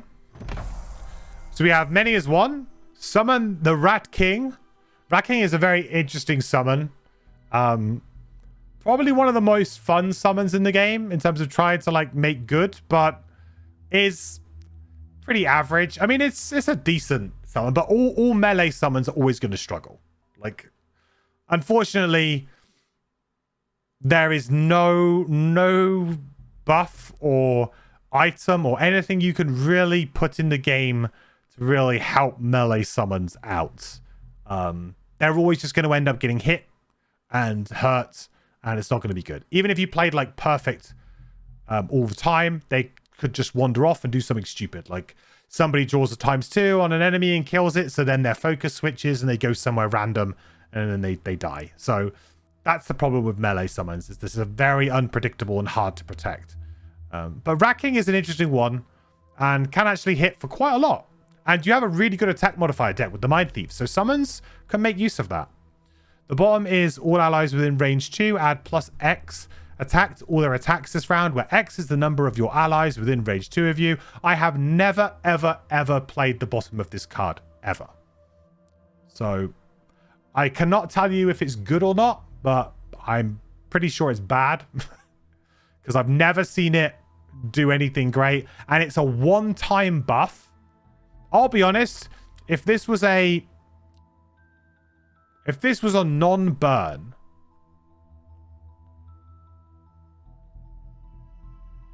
I still don't think it would be very good. I mean, it will be fine, I guess, but it would be a good combo piece with other characters, but it wouldn't be like... You could essentially get it to like buff quite a lot, especially with summons, but still it's just not, it's not great. It's really not good. Why does a level 9 card even have XP on it? Good question. They have XP on because some of the battle goals that we were talking about earlier that you get when you go in say to earn X amount of XP or to not earn X amount of XP. So it's because they still count towards those battle goals. That's why. Only if you have the summoner in the team. I think even if you have the summoner in the team, I still don't really think it's that good. Like if it's a non-burn and it was range 1, I would at least be interested to try it out. But because it's a burn, I just don't get it. I'll tell you what we could do though. This could be a good one to try with the... When we were going for the Spellweaver damage record by using Inferno, this could actually be kind of playable in that build. Because we could just give everybody... Like we could essentially give the Spellweaver like a plus 3 or 4 buff with this in one go. And you know, the idea is just to try and do a single round. So it doesn't matter that it's a burn in that respect. But yeah, in general play, not playable. The top is, yeah, like one of the best, if not the best melee summons, but it's still just meh. An initiative 91 on that card is real bad for the bottom. Need to pair with the fast initiative. Yeah. I mean, the good news is you've got plenty of fast initiatives, but you're right. It's not really what you want to do. And also your top attacks are not like great. Like personally, like what are you going to do? I guess you would do like Corrupting Embrace is the best value you get out of it. But then it's just allies. In fact, it's not even you. It's allies. You don't even get the buff. Terrible. Terrible. You struggle with the some rat guy? With the stun lady? What do you struggle with?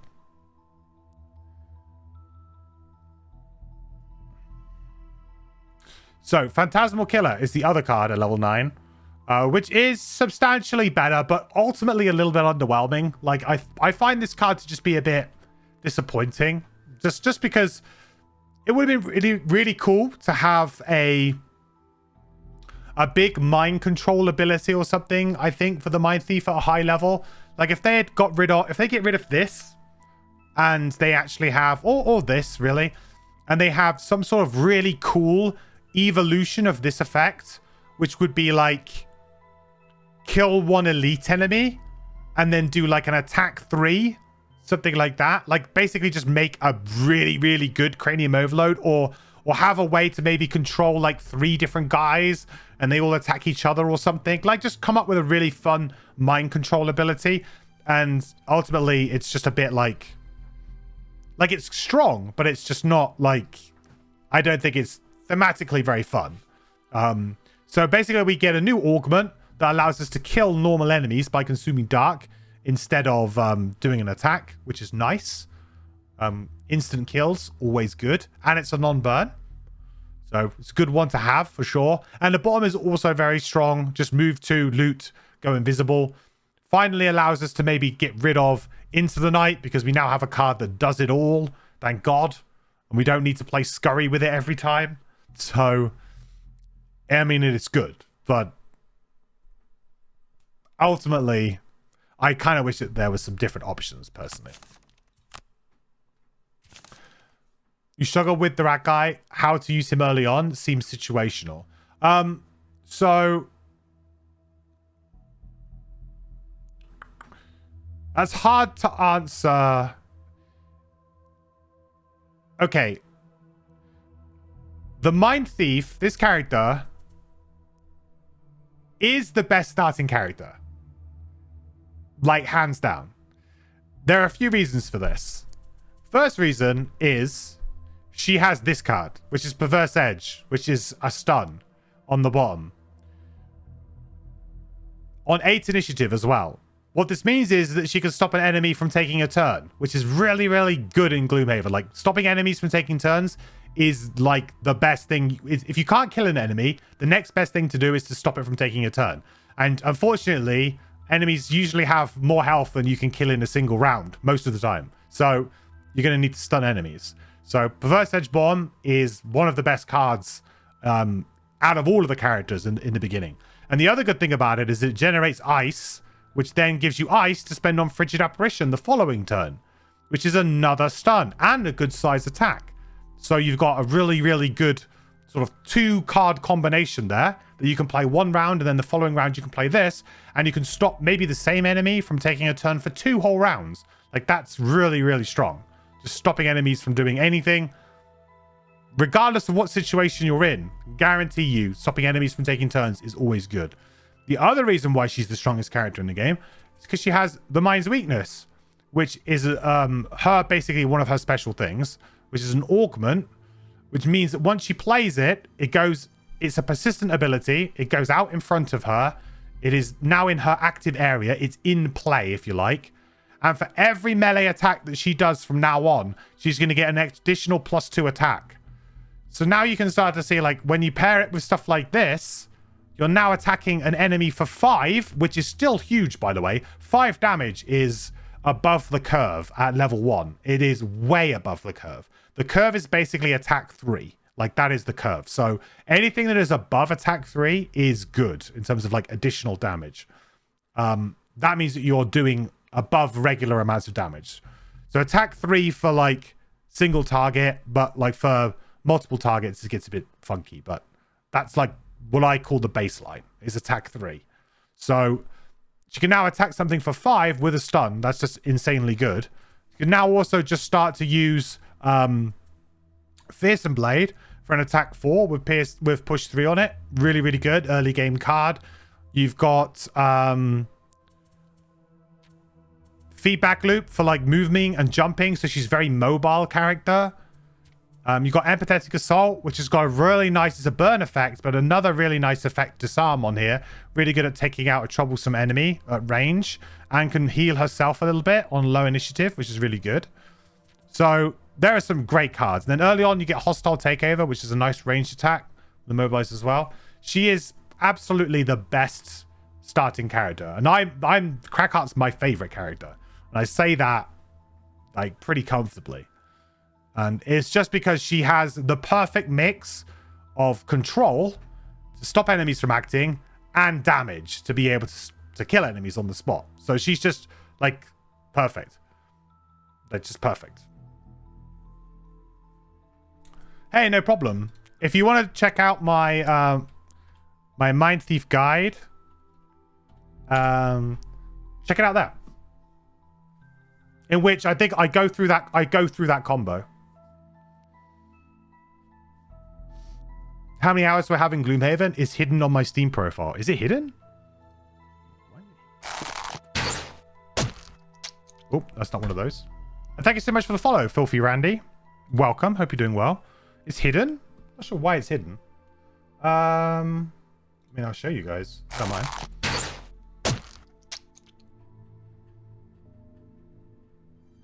Oh.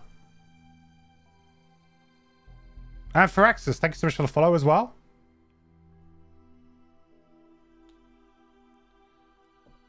The XP on level 9 cards is also relevant for chimeric formula. How so?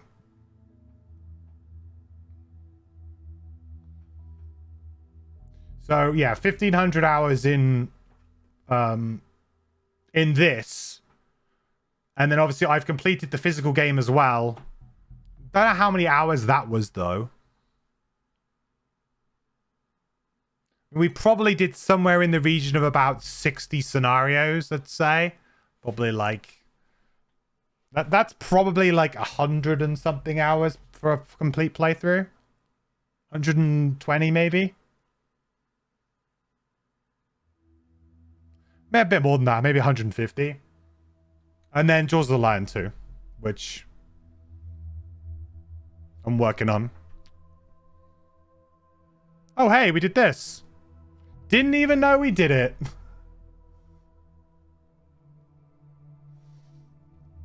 How does the tabletop differ? It doesn't really. So they've tried to make it the digital version as close to the tabletop version as possible. So it's very similar. There's the main differences are, I mean, I actually have a video on the main differences if you want to check out my YouTube channel. I do have one which is goes through the actual differences. There's a few minor rules differences.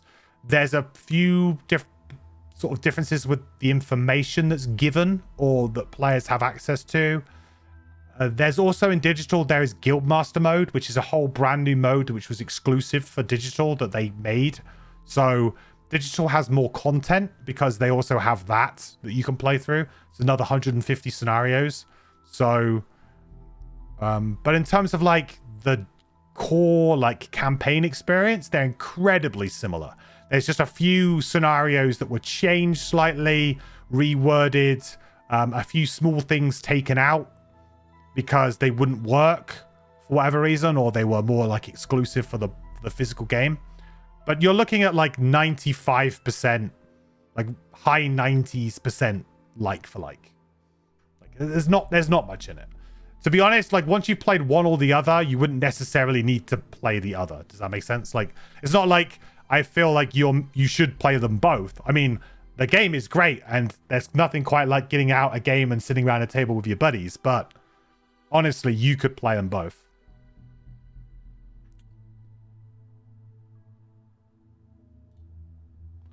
There we go. Lost versus Burn. Lost and Burn are basically the same. It's just a common like terminology. I use the word burn. But Lost is, I think, the official terminology. But I use the word burn because of the symbol on it that looks like a burn.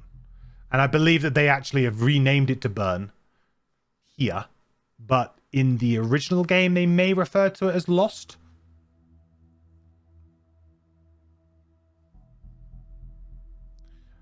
It's one of those things where I think like over the years, people just started calling it Burned. So then they actually officially have started to change the name to Burn when originally it was called Lost.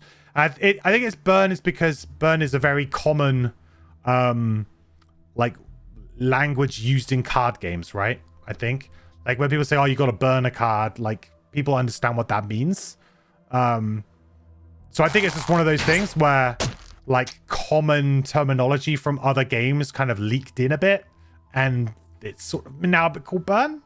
But yeah, it also is called Lost in places in the original for sure. Do I say burnt or burn? I say one of your burned cards. I'd probably say burned. Probably say burned. Turgy, thank you so much for the follow. Welcome to the quest. Hope you're doing well. Welcome. Yeah, I would say burned. Burnt. Yeah. Oh, we need to do perks. Didn't do perks. Got distracted.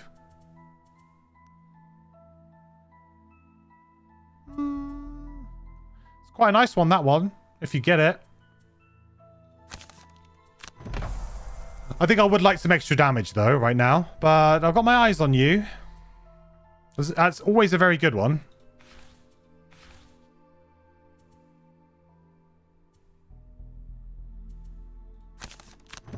More rolling ones. Why not? Good stuff. Oh, let's finish with a city encounter today. Let's do a city encounter. Right, vote chat. Oof. All right. Which option? There you go. 1 or 2? There you go. Forgot my screen cap was on. I tell you what, my new monitor is a little bit annoying because it keeps changing the... Every time that I change to a different thing, it like refreshes the monitor. It's really annoying. Okay, so as the daylight fades, you find yourselves wandering through a half-crowded market street browsing wares. Hey, over here!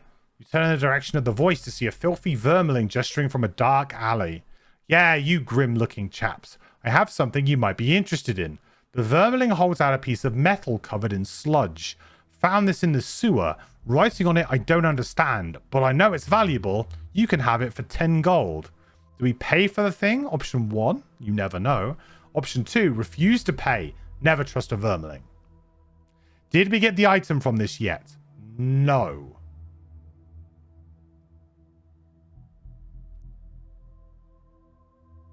No. Option 1. You hand over the gold and take out the piece of garbage. Amidst troubling brown smears, you see a lot of meaningless scratches. Rip. Maybe we did. Oh, well, sometimes the long shot doesn't pay off. I swear we haven't on this save. Oh, wow. I'm sorry. I'm sorry, Stun Lady, but that's all you need. You don't need any gold. Speaking of which, I should donate.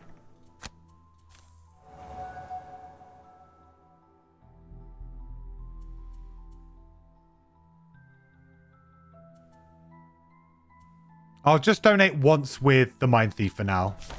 The other two I'm still saving a bit of gold on. But I should be donating every turn, really, to try and... Every time, just so that I can get that prosperity level up. But that wealth level up. Really, I should be doing that, but... I am saving up for a couple of nice enhancements, so... Awesome. All right. Well, I think that is going to be today, folks. Okay, there we have it. There is the end of episode 6. I think we made some sort of decent progress in just retiring. It's more of like a campaign progress style kind of playthrough in which we're really just working on our party rather than necessarily furthering the story so much in this particular episode. But sometimes you do sort of have those sessions in Gloomhaven where you just need to focus on trying to get some new characters unlocked. Just try and get your kind of party ready, and then hopefully we can go in the next couple of episodes on a run of just doing actual proper scenarios and just bashing out some scenarios. So yeah, I've never been a huge fan of the fact that sometimes you do need to go back and replay scenarios just to get retirements. It's always felt a little bit artificial to me, but you know, it's not too much of a harm. It's not too hard for us to do, and it's good practice anyway. And yeah, it's not too hard to do in digital. It's a little bit more frustrating in physical, I found, because you physically have to set the scenario up and play it again, and that's maybe not something that you want to do, and it's a whole evening's worth of gaming. But when you're playing in digital, you can just fire up the scenario, replay it, and it doesn't take very long at all. Okay, you know the drill. If you do enjoy the video, please do like and subscribe. It helps me out so much here on YouTube. I really appreciate all of the support. Also, come over to twitch.tv/MandaryQuest, where I stream every Mondays, Wednesdays, and Sundays. And particularly on Mondays if you want to watch this playthrough, because that is when I stream the Deadly playthrough. Okay then, thank you all so much for watching. I really appreciate it. I will catch you in the next video. Bye. I think still, yeah. Oh, that's the blessing from Jam. That's the blessing from. Isaac, at this point, can we get your approval to add an additional attack modifier deck for allies in the digital version?